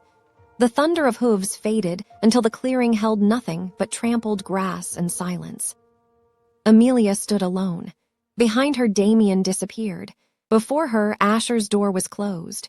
2 alphas, 2 broken bonds, nothing to hold except the truth and its consequences. Then she felt it. A kick, not a flutter. A kick, strong, sudden, undeniable. A tiny foot pressing against her womb with a force that said clearly, "I am here." Amelia's hands flew to her belly. Her eyes widened. The baby kicked again, harder, as if reminding its mother that regardless of which alpha wanted it, it was hers. It had always been hers. Her wolf lifted her head from the grief. Golden eyes opened, fierce and ancient. "We fight for us, for our pup, for our future." Amelia wiped her tears, straightened her spine, lifted her chin. "I will fight for us," she whispered. "All of us." 5 days passed after the confrontation at the border, and Silvercrest settled into a silence that felt less like peace and more like the held breath before a second explosion. The pack moved through its routines with a careful, watchful quietness, warriors maintaining their patrols with heightened alertness, pack mothers keeping children closer to the main buildings, conversations dropping to whispers whenever Amelia walked past. No one was cruel. No one confronted her. But the warmth that had embraced her so completely at the Luna ceremony had cooled into something cautious and uncertain. The tentative distance of people who were not sure whether the woman living among them was still their future or a storm passing through. Asher had not spoken to Amelia since the clearing. He took his meals alone in his office. The door stayed closed from dawn until well past midnight. At night, he shifted into his wolf form and ran long, punishing runs through the deepest parts of the Silvercrest forest, returning before sunrise with mud caked on his paws and an exhaustion in his emerald eyes that sleep could not touch because it was not the body that was tired. Amelia stayed in their room. The bed still smelled faintly of cedar and rain, his scent woven into the fabric like a ghost that refused to leave. She lay on his side of the mattress sometimes, pressing her face into his pillow, breathing him in while her wolf whimpered softly inside her chest. The baby kicked constantly now. Restless, insistent movements that pressed against Amelia's ribs and bladder, and the thin wall of muscle that separated a new life from the complicated, fractured world waiting to receive it. Her wolf clung to the only evidence of hope she could find. "He has not sent us away. He has not ordered us to leave the pack. 5 days and our name is still on the Luna registry. That means something. Hold on to that." On the 4th morning, a messenger arrived at the pack house, not through the main gate but through the eastern forest, traveling alone on foot through neutral territory. He was old and weathered, his clothes dusty from days of walking, and he carried a single envelope hidden inside the lining of his coat. The letter was from Alina. Amelia recognized the headmaid's careful handwriting immediately, the neat, slanted script of a woman who had learned to write late in life and treated each letter with the deliberate respect of someone who understood that words, once committed to paper, could not be taken back. The letter was brief and urgent. "Child, he is not finished." After the army returned, Damien locked himself in his study for 3 days. He has been researching the old laws, specifically something called the Alpha Covenant. It is an ancient blood law that predates modern pack governance. Under the covenant, a biological alpha father holds irrefutable legal claim over any offspring carrying his bloodline regardless of which pack the mother resides in. The law has not been invoked in over a century, but it has never been repealed. He intends to use it. He is not coming back with soldiers, Amelia. He is coming back with the law, and the law may be harder to fight than an army. Be careful, be ready. E. Amelia read the letter 3 times. Each reading drove the dread deeper into her bones until it felt permanent. A cold, structural fear that settled into the foundation of her body like frost seeping into stone. Her wolf growled, low, sustained, vibrating with a protective fury that was becoming harder to distinguish from desperation. He wants to take our pup, legally, permanently. He will never stop. That afternoon, Bruce appeared at Amelia's door. She expected coldness. She expected the same forensic detachment he had shown in the garden, the investigator delivering verdicts without sentiment. But the man who stood in her doorway was different. Something had shifted in Bruce over the past 5 days. The rigid, uncompromising lines of his face had softened almost imperceptibly, not into warmth exactly, but into something adjacent to it. Understanding, perhaps. Or the reluctant recognition that the world was more complicated than files and timelines could capture. He sat in the chair beside the window. He said nothing for a long time. The silence between them was not hostile. It was heavy, weighted with things that needed to be said by someone who was not accustomed to saying them. He cries, Bruce said finally. Amelia looked up. At night, when he thinks no one can hear. Bruce's dark eyes were fixed on the floor. His massive hands hung between his knees. He runs in the forest until his wolf can't run anymore. Then he shifts back and sits by the river alone, and he cries. The words entered Amelia's chest like needles, thin, precise, reaching places that blunter instruments could not touch. He is not angry at you, Amelia, Bruce continued quietly. He is heartbroken, and there is a difference that matters. An angry man sends you away. A heartbroken man cannot bring himself to let you go. Amelia's eyes burned. Why are you telling me this? Bruce looked up. His dark eyes met her hazel ones and held them with a steadiness that felt like an anchor being offered to someone drowning. Because in 20 years of knowing Asher, I have never seen him unable to release someone. He has lost friends, lost family, lost Isabella twice, and each time he grieved and then he let go. It is what he does. It is who he is. Bruce paused. He cannot let you go, and that should tell you everything you need to know.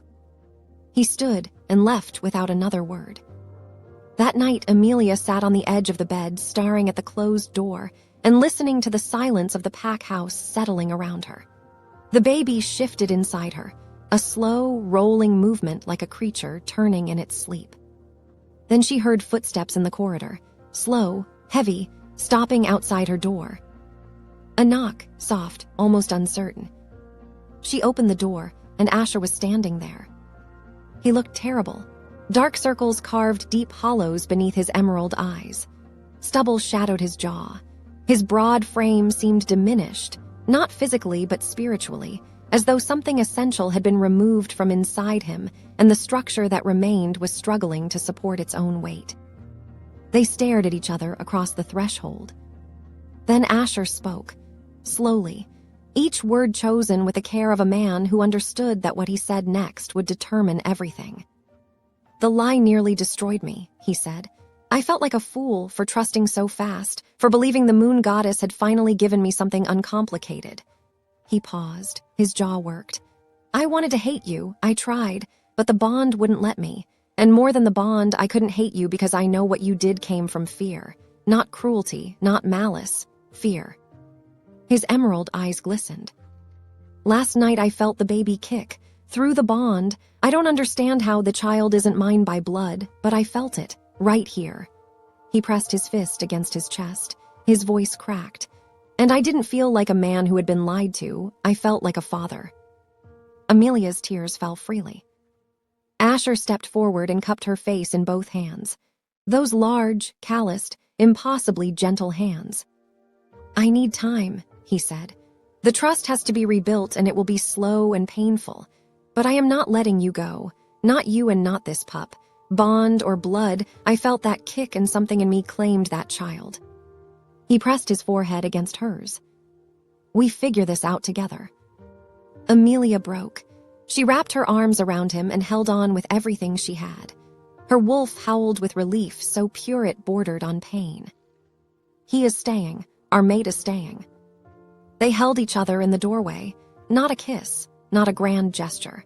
Just two broken people leaning against each other because neither could stand alone. Then the moment shattered. Running footsteps echoed down the corridor. Bruce appeared, his face tight, his dark eyes sharp with alarm. In his hand he held an envelope, blood red, sealed with dark wax bearing the blood moon crest, the wolf's skull over the crescent moon. The color drained from the corridor.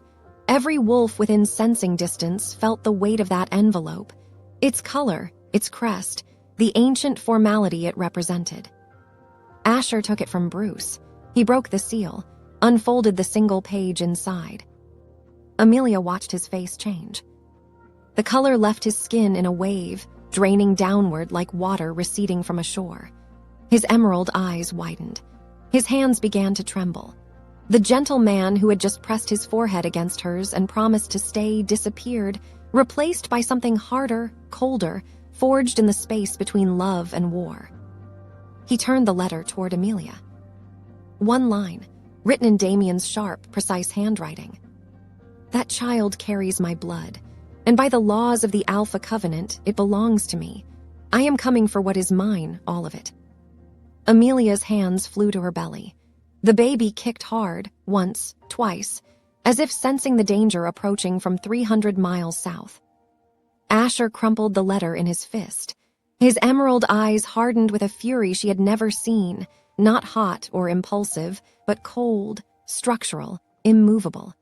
The fury of a man who has just been told someone is coming to take his family. "Let him come," Asher said. Amelia looked out the window into the dark forest stretching toward Blood Moon territory. Her wolf growled, low, sustained, and for the first time not afraid. Ready. The war was not over. It was only just the beginning. Thanks for watching. Please kindly subscribe to our channel for more.